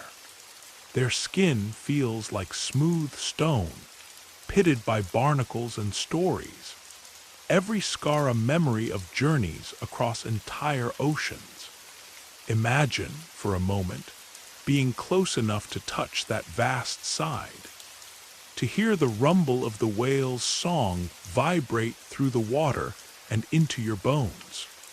It's not only size that stuns, but the softness, the careful way a whale will guide its calf, nudging with a nose as big as your car, never rough, always protective. Inside those great skulls are brains so large, so intricately folded, that some scientists believe whales may think in pictures, in echoes, in memories as wide as the sea. Sperm whales and orcas in particular have brains as complex as any on land. The neocortex, seat of thought and planning, is highly developed. The limbic system, where emotions are born, is deep and rich. These are creatures who feel, who grieve, who teach and remember. And how do whales speak? Through music. Humpbacks are the poets. Their songs rise in mournful arias, rich with verses, choruses, refrains. Each male learns the hit song of his ocean region, and over months new verses appear, old notes fade, and the song evolves. Imagine an oceanic opera, changing and flowing with every new singer, echoing for hundreds of miles through water so thick with sound it could carry a secret halfway around the world. The language of whales is not just noise. It is memory, tradition, and invention, passed from one generation to the next. Sperm whales are the code makers. They communicate with rapid-fire clicks called codas. Each clan has its own accent, a unique pattern like a family name. These clicks can signal greeting, warning, curiosity, or perhaps just "I am here." Orcas, too, are full of surprises. They live in matriarchal pods, where grandmothers lead with knowledge stored across decades. Each family has its own dialect, its own way of hunting, its own favorite food. Some orca pods toss fish. Others create waves to sweep seals from the ice. Others teach their young the rules of play and patience. It's not instinct alone, it's culture, tradition, and choice. But whales are not only thinkers and singers, they are deeply social. Some form friendships that last for years, swimming side by side across whole oceans. Mothers care for their calves with astonishing tenderness, guiding, teaching, singing to them in the quiet hours of the night. There are stories of whales lifting injured friends to the surface to breathe, of orcas mourning lost calves, carrying them for days, refusing to let go. In the wild, humpback whales have been seen coming to the rescue of seals or other small creatures, interfering in orca hunts, for reasons no one can fully explain. Are they heroes? Are they empathic? The truth is, no one knows. But it is tempting to believe there is kindness swimming in those vast blue hearts. Even whales must rest. Unlike us, only half their brain sleeps at a time, the other half keeping a silent vigil for danger, surfacing to breathe, always aware, never quite letting go of the world. And yes, scientists believe whales dream, perhaps of old migrations, of great jellyfish clouds shining in the dark, of songs sung and remembered, of calves born and lost, of the moon rising silver on an empty sea. Whales are part of our own story too. For thousands of years, people have hunted and honored them, feared them and followed them, filling libraries with tales of monstrous beasts and wise old giants. Today, the story is bittersweet. Pollution, ship strikes, nets, and noise threaten their peace. But hope glimmers. Scientists study whale songs, track migrations, rescue the stranded and the lost, fight for quieter, safer seas. In some places, once silent bays ring again with the laughter of young whales, born where their grandparents were nearly hunted to extinction. So now, dear dreamer, close your eyes and follow the music down. Feel the weight of water above, the gentle push of salt and cold, the thrill of a presence gliding just out of sight. Light becomes ribbons, then shadow, then silence. And then, deep below, a shape appears enormous, kind-eyed, ancient. A whale drifts past, its song rolling through the darkness. For a heartbeat, it sees you not as a threat, not as a puzzle, but as a fellow traveler in the ocean of life. What do you think a whale would say if you could understand its music? Would it sing of loneliness, of memory, of hope? Would it tell you about journeys under starlight, or of the family it has guided through storms? Tonight, let yourself sink into the blue. Dream of waves and wonder, of power wrapped in gentleness, of stories as old as the world itself.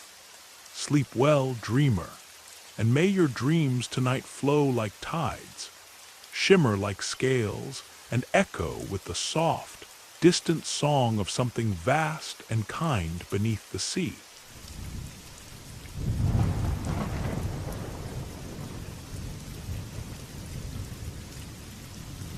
High above the busy streets and quiet fields, where sunlight slips between clouds and shadows wander across rooftops, the world belongs to the crow. Here, in the kingdom of wires and weather vanes, in wild hedges and city parks, a black silhouette lands with a flick of inky wings. Its eyes, sharp as obsidian, watch everything, your footsteps, the glint of a coin, the sparkle of morning dew. Tonight, dear dreamer, we become a secret guest in the council of the crows and discover the wisdom carried on silent wings. At first glance, a crow may seem unremarkable, just another black bird in a world of color. But look again when the sun breaks through rain clouds. Their feathers shimmer with deep blue, green, and violet, a hidden oil painting of colors that only the patient ever see. Their voice cracks the air with a question, a warning, a laugh. Their glance lingers curious, calculating, sometimes mischievous.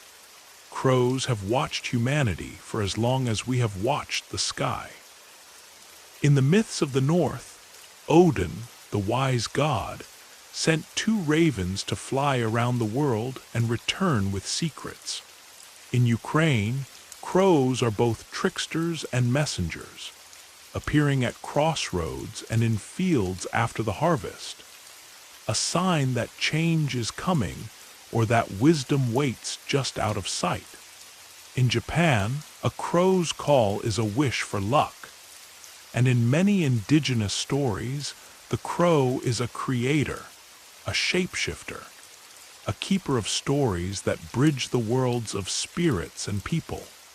But for all the legend, the true marvel is in the mind. Crows are members of the corvid family, kin to ravens and magpies, a feathered fellowship of geniuses. Their brains, though no bigger than a walnut, are packed with dense pathways for memory, logic, and invention. Inside the Nidipallium caudalaterale, a part of the bird brain, thoughts flicker almost as quickly as in a monkey's mind. Some scientists say a crow can solve problems like a 7-year-old child, and sometimes with more style. Watch a crow at work. It weighs, plans, tests. There are real stories, like the crows of Tokyo, who learned to drop nuts onto crosswalks, waiting for the green light before collecting the cracked treasure. In another city, crows figured out how to fish coins from vending machines, trading shiny tokens for food. Elsewhere, they've been seen using coat hangers and wires to pry open lunchboxes or unlock complex latches. No instruction, no reward but the thrill of solving a puzzle. Crows play truly play. On snowy rooftops, they slide down with pieces of plastic, then fly up to do it again. They play tug-of-war with sticks, sneak up on sleeping cats just to watch them leap, and sometimes leave shiny gifts for humans who feed them. A bead, a button, a scrap of foil. One little girl once found a whole collection of such treasures, carefully dropped by her crow friends on the windowsill, tiny symbols of gratitude that shimmered in the morning light. But crows are not only clever, they are social too. Their flocks, sometimes called murders dramatic but fitting, are like living cities in the sky. Here, alliances form and fade, friendships and rivalries twist and turn, and young crows learn by watching their elders. Mates stay together for life, raising chicks with patience, passing down family secrets about safe places and dangerous faces. If a crow dies, others gather around, silent, as if holding a feathered funeral, a ritual that may teach them about threats, but also speaks of memory, of the weight of loss. Crows are masters of language.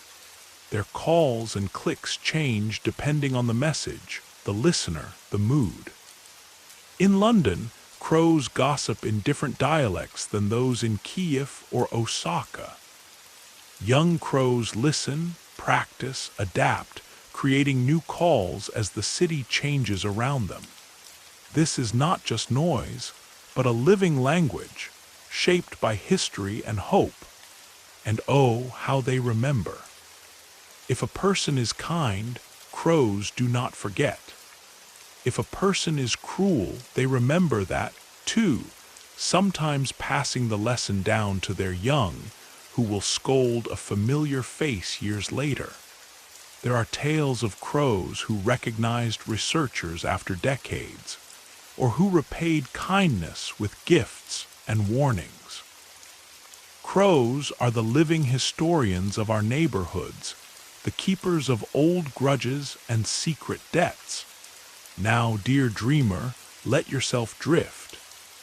Imagine yourself perched beside a crow atop a city spire, watching the world grow quiet under the stars. What would you notice if you could see through those bright, unblinking eyes? What treasure would you find in a puddle of rain or tucked beneath a tile? What secrets would you whisper to the dawn? Crows survive everywhere. On farmlands, in forests, atop the tallest towers of glass. While other animals flee from the spread of cities, crows make them home, turning our chaos into their playground, our rubbish into their toolkit, our language into their own. Their stories are woven through our own. They adapt, learn, endure, and quietly watch as we hurry by, forgetting that wisdom sometimes comes with feathers. So tonight, as you close your eyes, listen for the soft steps of a crow on your roof, the gentle click of a beak, the rustle of wings outside your window. May your dreams be feathered with mystery, shimmer with the colors hidden in black, and leave you with the courage to notice, to remember, to find beauty in every shadow. And a question: if you could offer a single gift to the cleverest crow in your city, what would it be? And what do you think that crow would leave in return?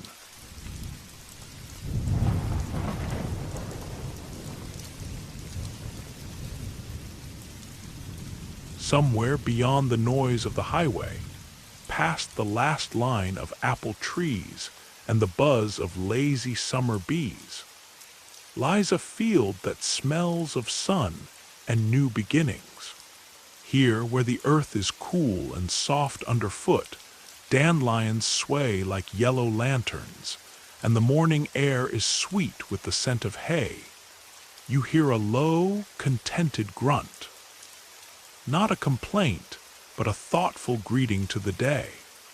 This is not the pig from bedtime stories, not the one with a silly hat or a clumsy waddle.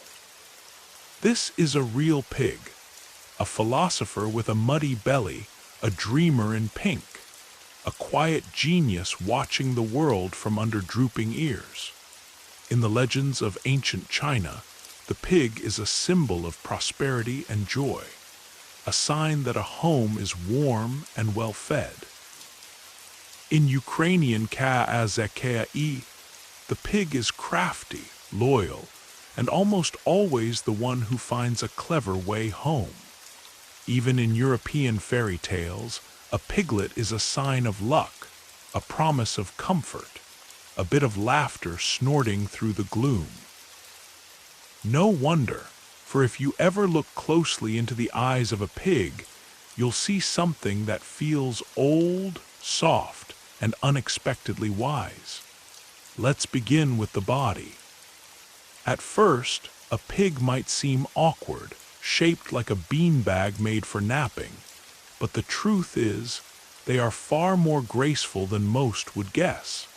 Some are tiny, pink, and spotless, with noses as smooth as satin ribbons. Others are woolly and majestic, like the ancient Mangalica pigs of Hungary, who look as if they've borrowed a winter coat from a wandering sheep. The real magic, though, is in the nose, a marvel of engineering. Each snout is a sensitive tool, packed with more nerve endings than your fingertips. With it, pigs explore the world, sniffing out truffles buried deep in the earth, mapping new smells, nudging open latches, even finding lost children or hidden treats with a single determined nudge. Their ears are soft, always flickering, always listening for secrets in the grass, and their tails curl like punctuation marks at the end of a happy sentence. Their eyes are sharp, shining with intelligence, and if you ever see a pig fix you with a slow, searching stare, don't be surprised if you feel a little exposed. Pigs notice things. They remember faces, moods, even the sound of your footsteps coming up the lane. But beneath the velvet skin and charming snorts is a mind sharper than a summer sunrise. Pigs are some of the smartest creatures on the farm and beyond. They ace memory tests, learn tricks, respond to their names, and sometimes even outwit their caretakers with gentle cunning. There's a story of a pig who learned to use a stick to scratch an itch, inventing a tool on the spot. Another figured out how to lift a latch, push open a gate, and lead the whole herd to a midnight snack in the vegetable garden. Some pigs have learned to play simple computer games, moving a cursor with their snout, rewarded not by glory but by a carrot. And they play with a concentration and patience that would make any gamer proud. But the mind of a pig isn't just about solving problems. It's about connection. Pigs have long memories. Show them kindness, and weeks later they'll come to nuzzle your hand, recognizing not just your face but your voice and even your mood. If you ever wrong a pig, you may find yourself met with a long, thoughtful stare, the kind that makes you rethink your choices. Pigs are deeply social. They live in groups full of drama, alliances, and the occasional jealous snort. When friends are reunited, they wag their tails, chatter in soft, throaty voices, and sometimes flop together in a heap of warm, pink contentment. They play chasing, tumbling, and even staging little tricks to get attention or an extra apple slice. Their vocal world is rich and complex. More than 20 different sounds, from squeals of delight to the low, grumbling HMMPH of a pig who thinks you've been stingy with snacks. And yes, pigs feel. They feel joy and curiosity. They comfort friends who are frightened or sad. In experiments, pigs have been known to catch the emotions of others. If one pig is upset, the rest become agitated too, as if they cannot help but share what they feel. They even dream, curling together at night in warm straw nests, little hooves twitching as visions flicker behind closed eyelids. Who knows what they dream of? Maybe wide meadows, maybe belly rubs, maybe freedom, or the memory of running through dandelions under a sunlit sky. Throughout history, pigs have been escape artists, heroes, and even lifesavers. There are tales of pigs who found lost children, of wild boars who rescued puppies from floods, of piglets who snuck into kitchens to steal apples and came out with a smile. On farms, they are often the first to sense when something is wrong: a coming storm, a sick animal, a stranger at the gate. Their noses twitch, their voices rise, and everyone listens. But perhaps the most magical thing about pigs is how they remind us of the simple joys. A warm place to rest, a kind touch, the pleasure of sun and grass and friends. There is wisdom in their stillness, a kind of gentle philosophy that says, take your time, trust your nose, and always leave room for laughter. So now, dear dreamer, imagine a quiet farm under a bowl of velvet stars.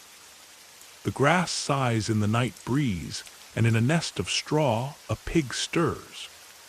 She blinks, snuffles, and finds her way to you, sitting gently at your side. Her skin is soft and warm, her breath slow and steady. Maybe she leans in for a scratch behind the ear, or simply sits in silence, content in your company. If you could ask her one question, what would it be? And if she answered, what secret would she share about happiness or kindness or the joy of a muddy puddle? Tonight, let your dreams be filled with the gentle wisdom of pigs, with soft grunts, golden hearts, and the clever oinks of those who know far more than they ever say.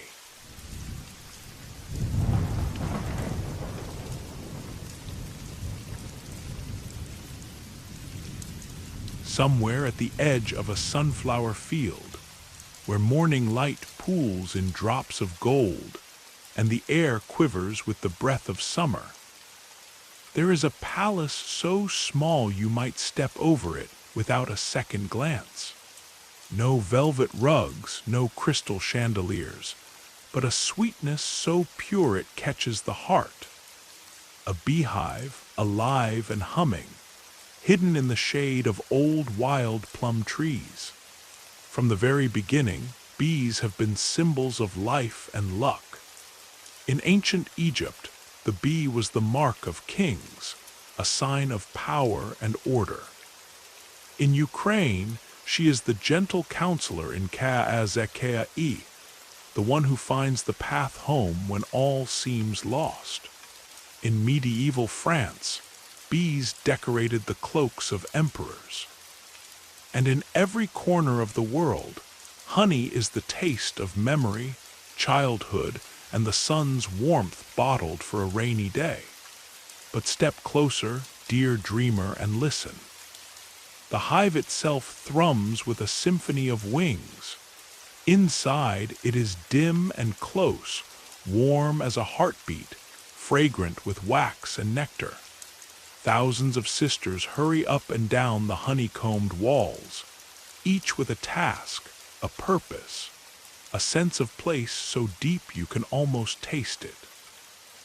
The queen lies at the center, her body long and regal, ringed by attendants who feed her, clean her, and carry her words on invisible rivers of scent. But our story tonight is not about the queen or the crowd. It's about one bee, just one, whose life is as complex as any fairy tale.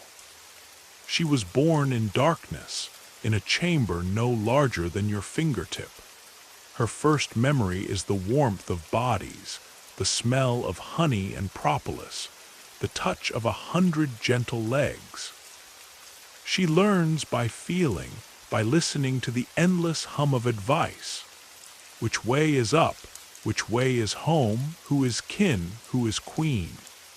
One day she steps outside for the first time. The sun dazzles.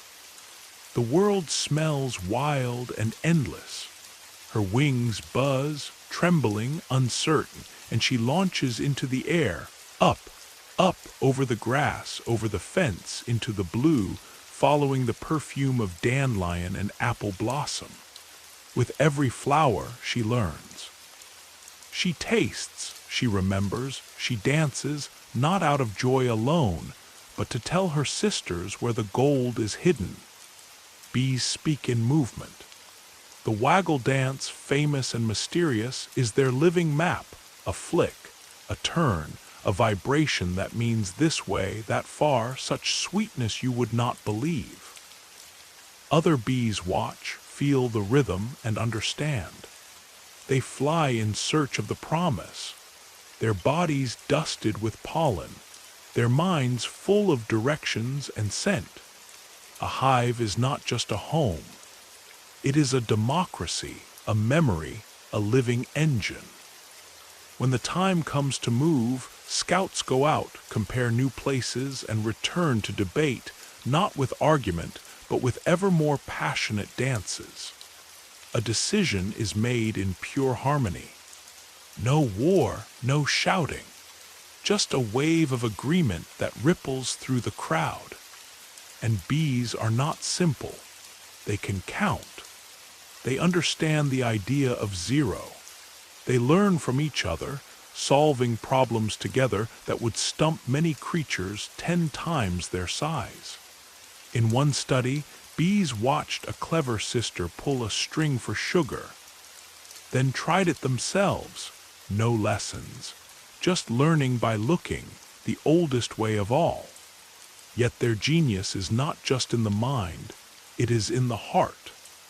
Every bee works for her hive. She flies miles each day, finding, gathering, bringing back her gift, never keeping it for herself. Even her sting is not for anger, but for love, a last defense for the home she will never see again. And the result of this collective devotion: honey, golden, thick, alive with sunlight and history. It takes 12 bees a whole life to fill one spoon. It is the taste of summer fields, of wildflowers, of hope. Now imagine yourself as a bee. What flower would you fly to first? What story would your dance tell? Who would you come home to, and what sweetness would you bring? As dusk falls, the hive glows from within.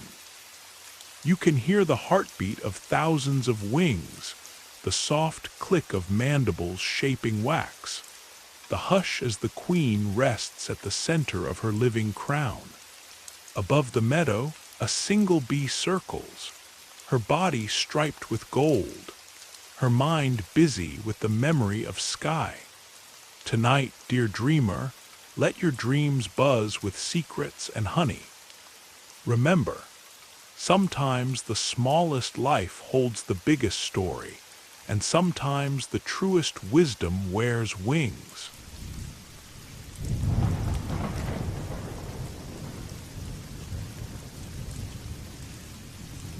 Beneath a sky splashed with stars and city light, while most of the world curls into sleep, another story begins. The air is cool and sweet, touched with the faint perfume of wet pavement, fallen apples, and last night's rain. Out here on the edge between wild and human, a pair of tiny hands slips across the garden fence. The night is alive with secret sounds, the hush of grass bending, the soft clatter of a loose bottle cap, the faintest whisper of paws on wood. And somewhere just beyond your window, a set of eyes gleams, quick, bright, and more than a little mischievous. This is the realm of the raccoon, a trickster, a bandit, a moonlit mastermind with a belly full of plans. In the old tales of North America, raccoons are more than just thieves. They are spirits of cleverness, patrons of little victories, the ones who always find a way. Among the Cherokee, the raccoon was a helpful scamp, a problem solver, a messenger between worlds. In modern stories, he's the hero of midnight picnics, the silent accomplice in every backyard mystery, the animal who can turn a garbage bin into a treasure chest. But let's begin with the body. The raccoon is a plush acrobat, a walking contradiction, round and fluffy, yet full of nimble energy. His fur, silver and charcoal, glimmers where city light catches the rain. His tail is a masterpiece, striped and swaying, as if painted by a whimsical artist in a hurry. His face, with that perfectly drawn black mask, is the very picture of curiosity caught in the act.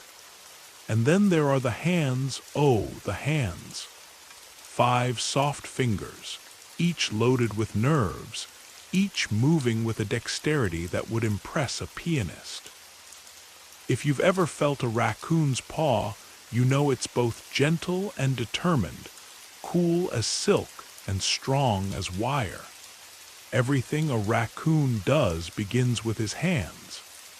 He opens latches, untwists jars, picks locks, flips switches. There are stories of raccoons sneaking into attics by removing roof tiles, of others opening safes in search of marshmallows, of teams working together, one tipping a bin while another stands ready to grab the best spoils.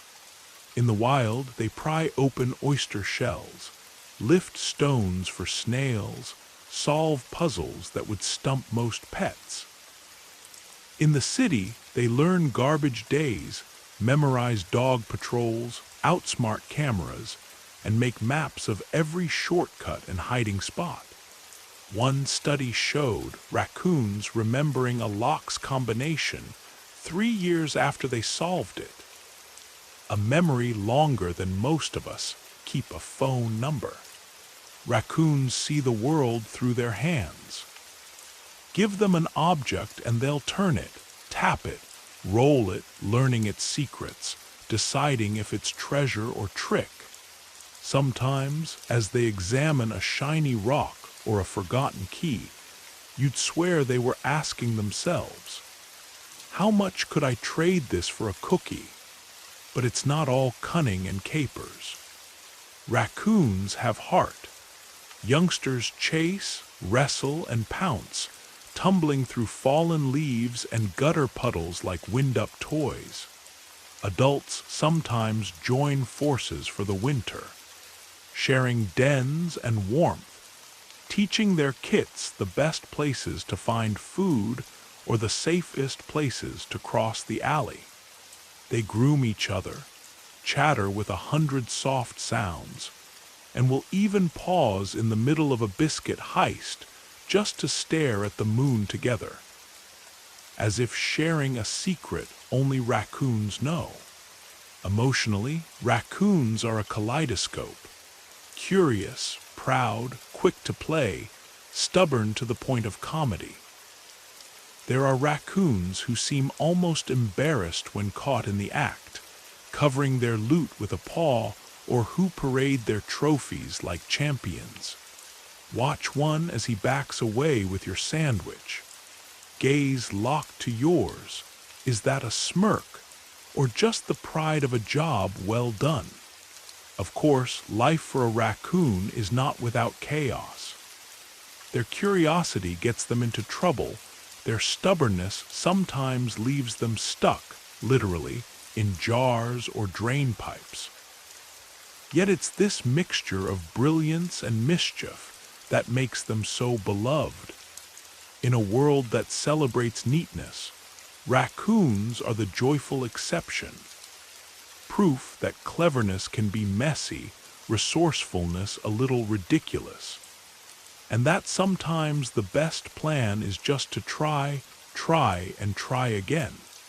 Now, dear dreamer, imagine yourself as a raccoon. The world is your playground. Where would you go on this starry night? What treasure would you seek among the garden shadows and city streets? Who would you invite into your midnight team? Another raccoon, a trusting possum, a stray cat, or perhaps that mysterious fox you always see by the fence. Tonight, as you drift toward sleep, picture a rooftop under the velvet sky, a family of raccoons perched along the edge like fuzzy gargoyles, eyes shining with anticipation. Listen for the patter of clever paws, the shuffling of leaves, the whisper of laughter in the dark. Know that even now, on some moonlit ledge, a tiny genius is dreaming up tomorrow's adventure. And maybe, just maybe, leaving a secret for you to find. Sleep well, dreamer, and may your night sparkle with quick hands, bold ideas, and just a dash of glorious raccoon chaos.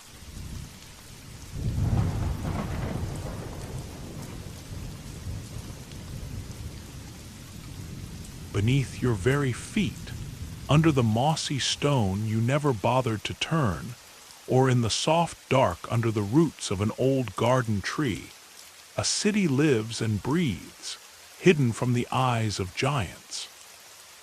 The air there is thick with the scent of earth and secrets. If you kneel and listen, you might hear the faintest murmur, the sound of countless tiny legs, the hum of work, the pulse of an empire so ancient and organized it makes human kingdoms look a little clumsy. This is the world of ants, not a handful of bugs, but a living, thinking nation. Their story is older than the pyramids, older than the great forests, a saga of survival, teamwork, and infinite patience.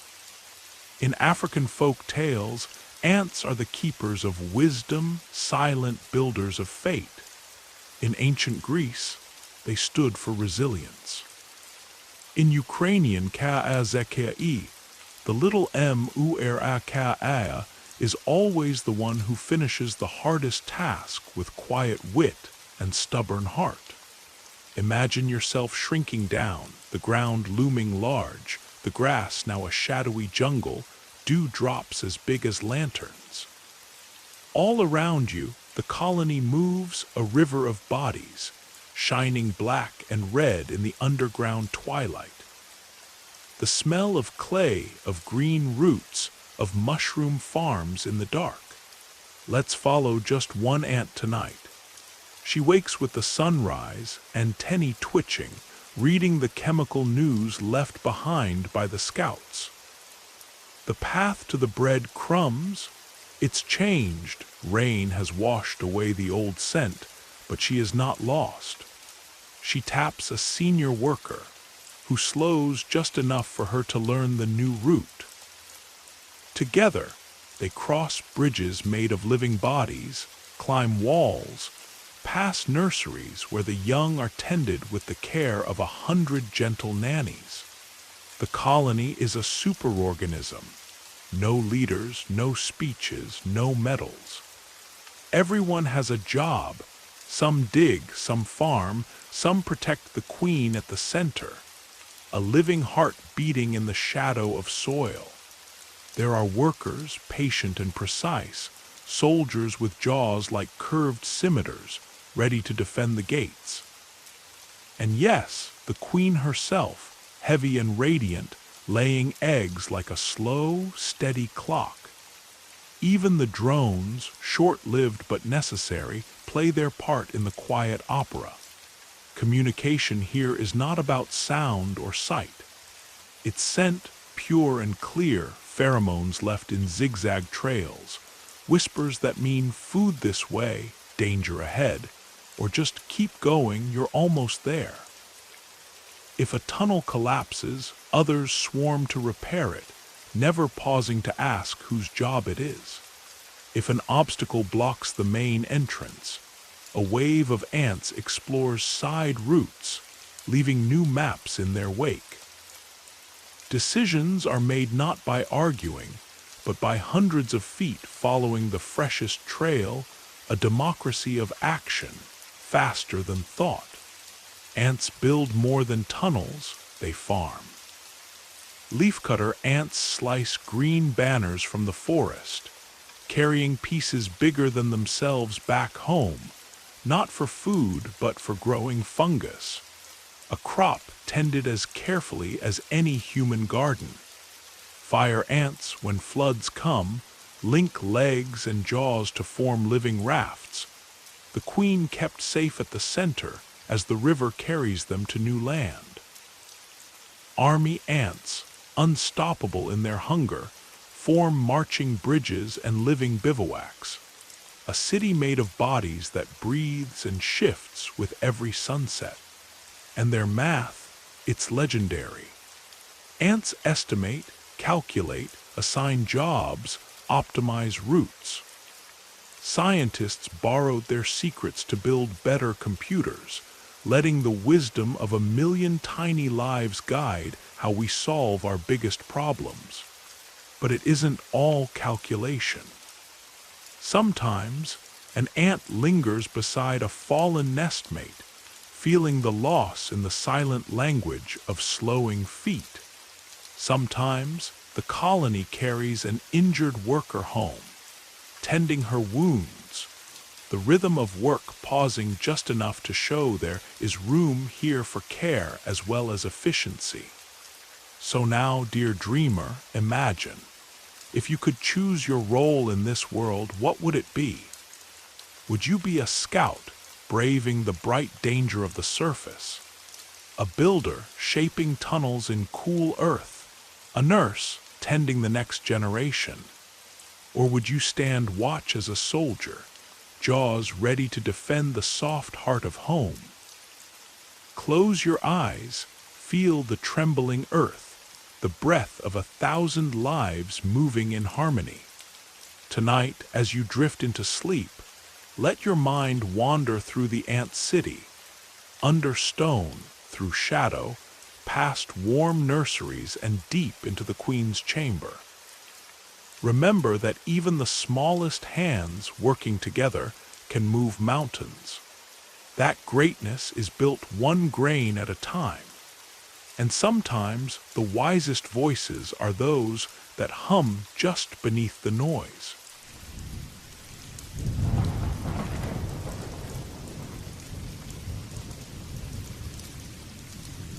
In the gentle blue of early night, when the meadow is silvered with dew and each blade of grass holds a tiny star, something ancient stirs beneath the open sky. Not a flash, not a thunderclap, but a soft exhale, warm breath rolling into the cool air. carrying the memory of distant steppe winds. Here, where the world is quiet and wild, a horse stands tall and still, his shape caught between moonlight and shadow, like a legend that has wandered out of time to rest beside you. Once upon 1,000 years, horses galloped through every dream and kingdom. The Scythians told stories of their spirit horses, swift as storms, wise as old oaks, their manes tangled with the secrets of the grass sea. In the old Ukraine, a horse was not just a beast, but a soul companion. The loyal friend of the Kea or Kea, the silent witness to both wedding songs and war cries, the first to greet a child and the last to carry a hero home. In the heart of the steppe, where sky meets earth and wind never stops, the horse was a measure of wealth and love, a partner, a poet, a guardian of memory. But come closer, dear dreamer. Feel the life that pulses under smooth skin, the strength carried so quietly in slender legs. The horse is a paradox. His hooves thunder, yet his steps can be softer than falling leaves. His mane streams like water in the breeze, sometimes wild, sometimes calm, always ready to catch the stories whispered by wind. Run your hand along his side. The coat is cool, then suddenly warm, and underneath, a world of muscle weights, not tense, not explosive, just ready, always ready. There is no creature quite so still, and so full of motion at once. His ears, twin radars, twitch and swivel, tracking the small dramas of night. The call of a distant owl, the slow approach of a friend, the echo of a memory from years ago. His nostrils quiver, reading the scents of clover and rain, of yesterday's storm and tomorrow's promise. And his eyes, large, deep, gentle, reflect not just the moon, but all the roads he's traveled and the faces he's loved. For a horse, the world is read in ripples and shadows, in the shiver of grass before a storm, in the softest change of air. He remembers everything. The gentle hand that offered a slice of apple, the patient child who brushed his mane with fingers sticky from wild strawberries, the rough shout, too, the days of loneliness, and the moment, bright as sunrise, when someone chose to trust, to wait, to listen. Horses carry these memories, good and bad, in a heart that beats with the story of every pasture and every journey. Let's pause now and see the world through his eyes. Imagine that first moment, stepping out into a new field, the scent of unfamiliar grass. Or the soft, quiet joy when the old friend comes. No words, just presence, and horse and human stand together, breathing, feeling the earth turn beneath them. Maybe tonight your horse dreams of endless plains, of running with the herd beneath a storm-heavy sky. Or maybe he dreams of you, the one who learned to listen without speaking, who learned to ask without demanding, who walks quietly beside him, both free, both bound by a thread spun from trust. Horses are not conquerors. They do not obey, they agree. In their wild herds they nuzzle, play, argue, stand shoulder to shoulder against the wind. The old mare leads with wisdom, the younglings follow, and everyone finds their place, not by force but by feeling. When a friend is sick, the others linger, offering warmth, standing guard through the long night. When a foal is born, the herd gathers round, their breath weaving comfort into the dawn. They grieve, too, for lost friends, for lost fields, with a quiet sorrow that needs no language. For thousands of years, horses have carried us. Over mountains, across rivers, into battle, toward home. We've painted them in ochre on cave walls, carved their shapes in wood and stone, braided their manets with beads and blessings. And yet, even now, a horse remains a mystery.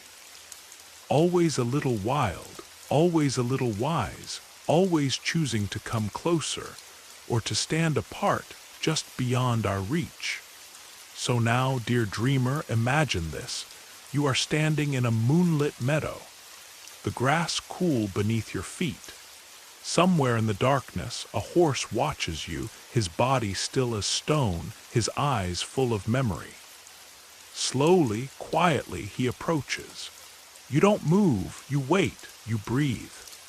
And when his muzzle brushes your hand, when his breath warms your skin, you feel it, the ancient, gentle strength of a creature who remembers every kindness, who forgives every mistake, who carries the road and the sky and the song of the world inside him. If you could ask him anything, what would it be? Would you ask about freedom, about home, about what it means to trust without words? Or maybe you just stand together, heart to heart, and let the silence say everything that matters. Tonight, may your dreams gallop across starlit fields, leap over the rivers of memory, and find you running wild and free, with the mane of night at your back and the steady heartbeat of a friend beside you.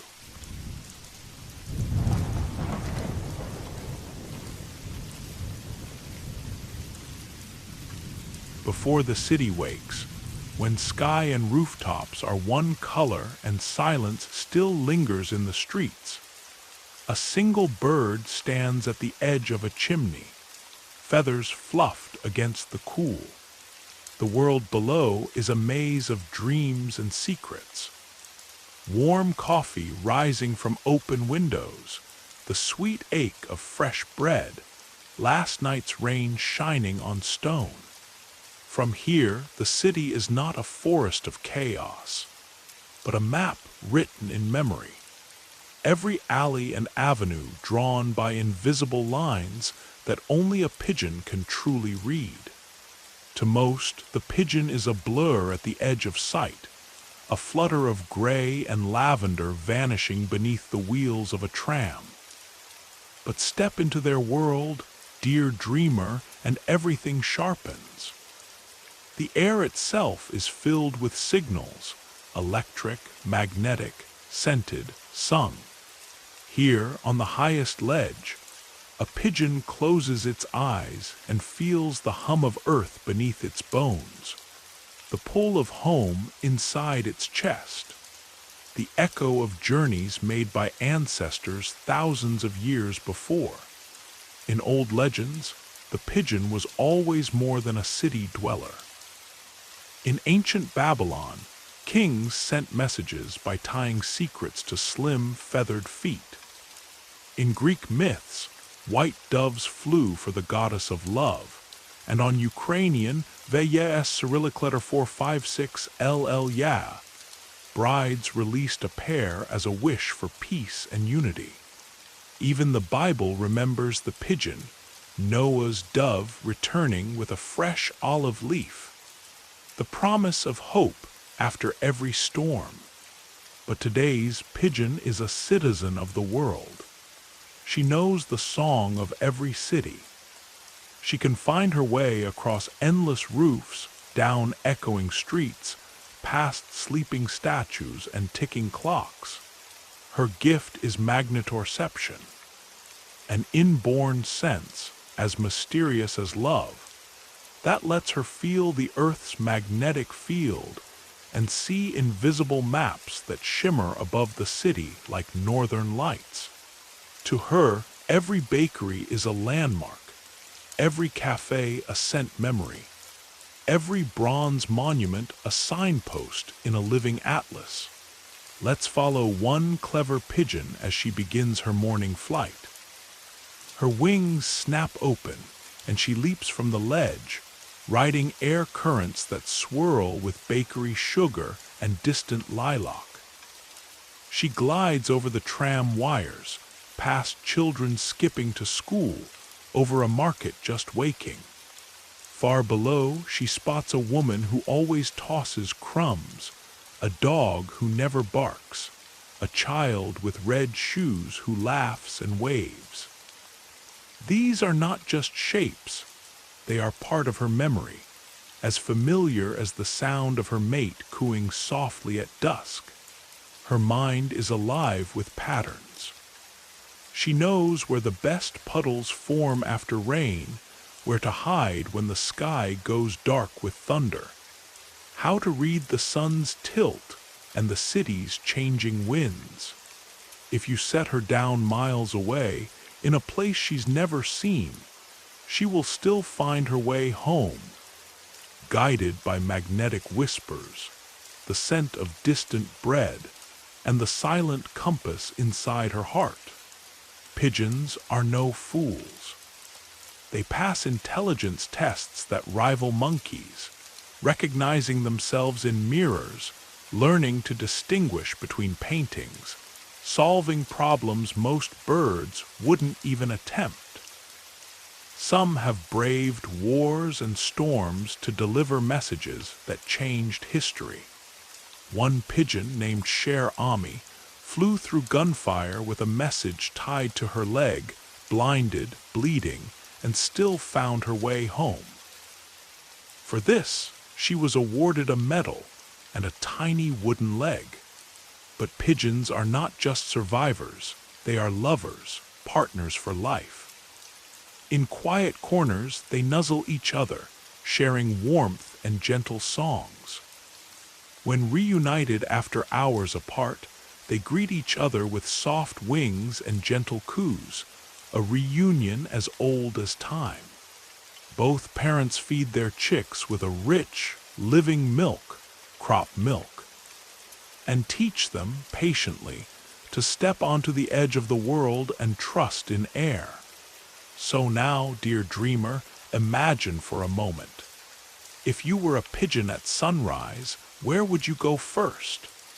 Whose window would you visit? Whose story would you carry on your wings? Would you trace the ancient paths above cathedrals and courtyards, or invent new ones, chasing shadows and light across the waking city?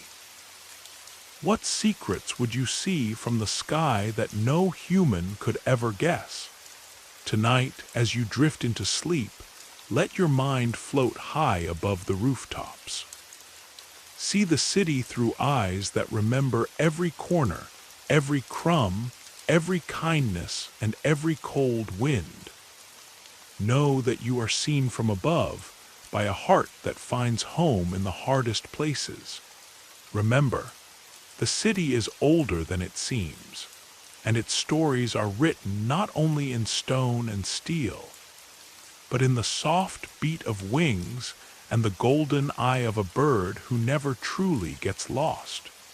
Sleep well, dreamer, and may your dreams tonight rise gently on the wind, guided by memories, wisdom, and the quiet grace of the sky's most loyal traveler.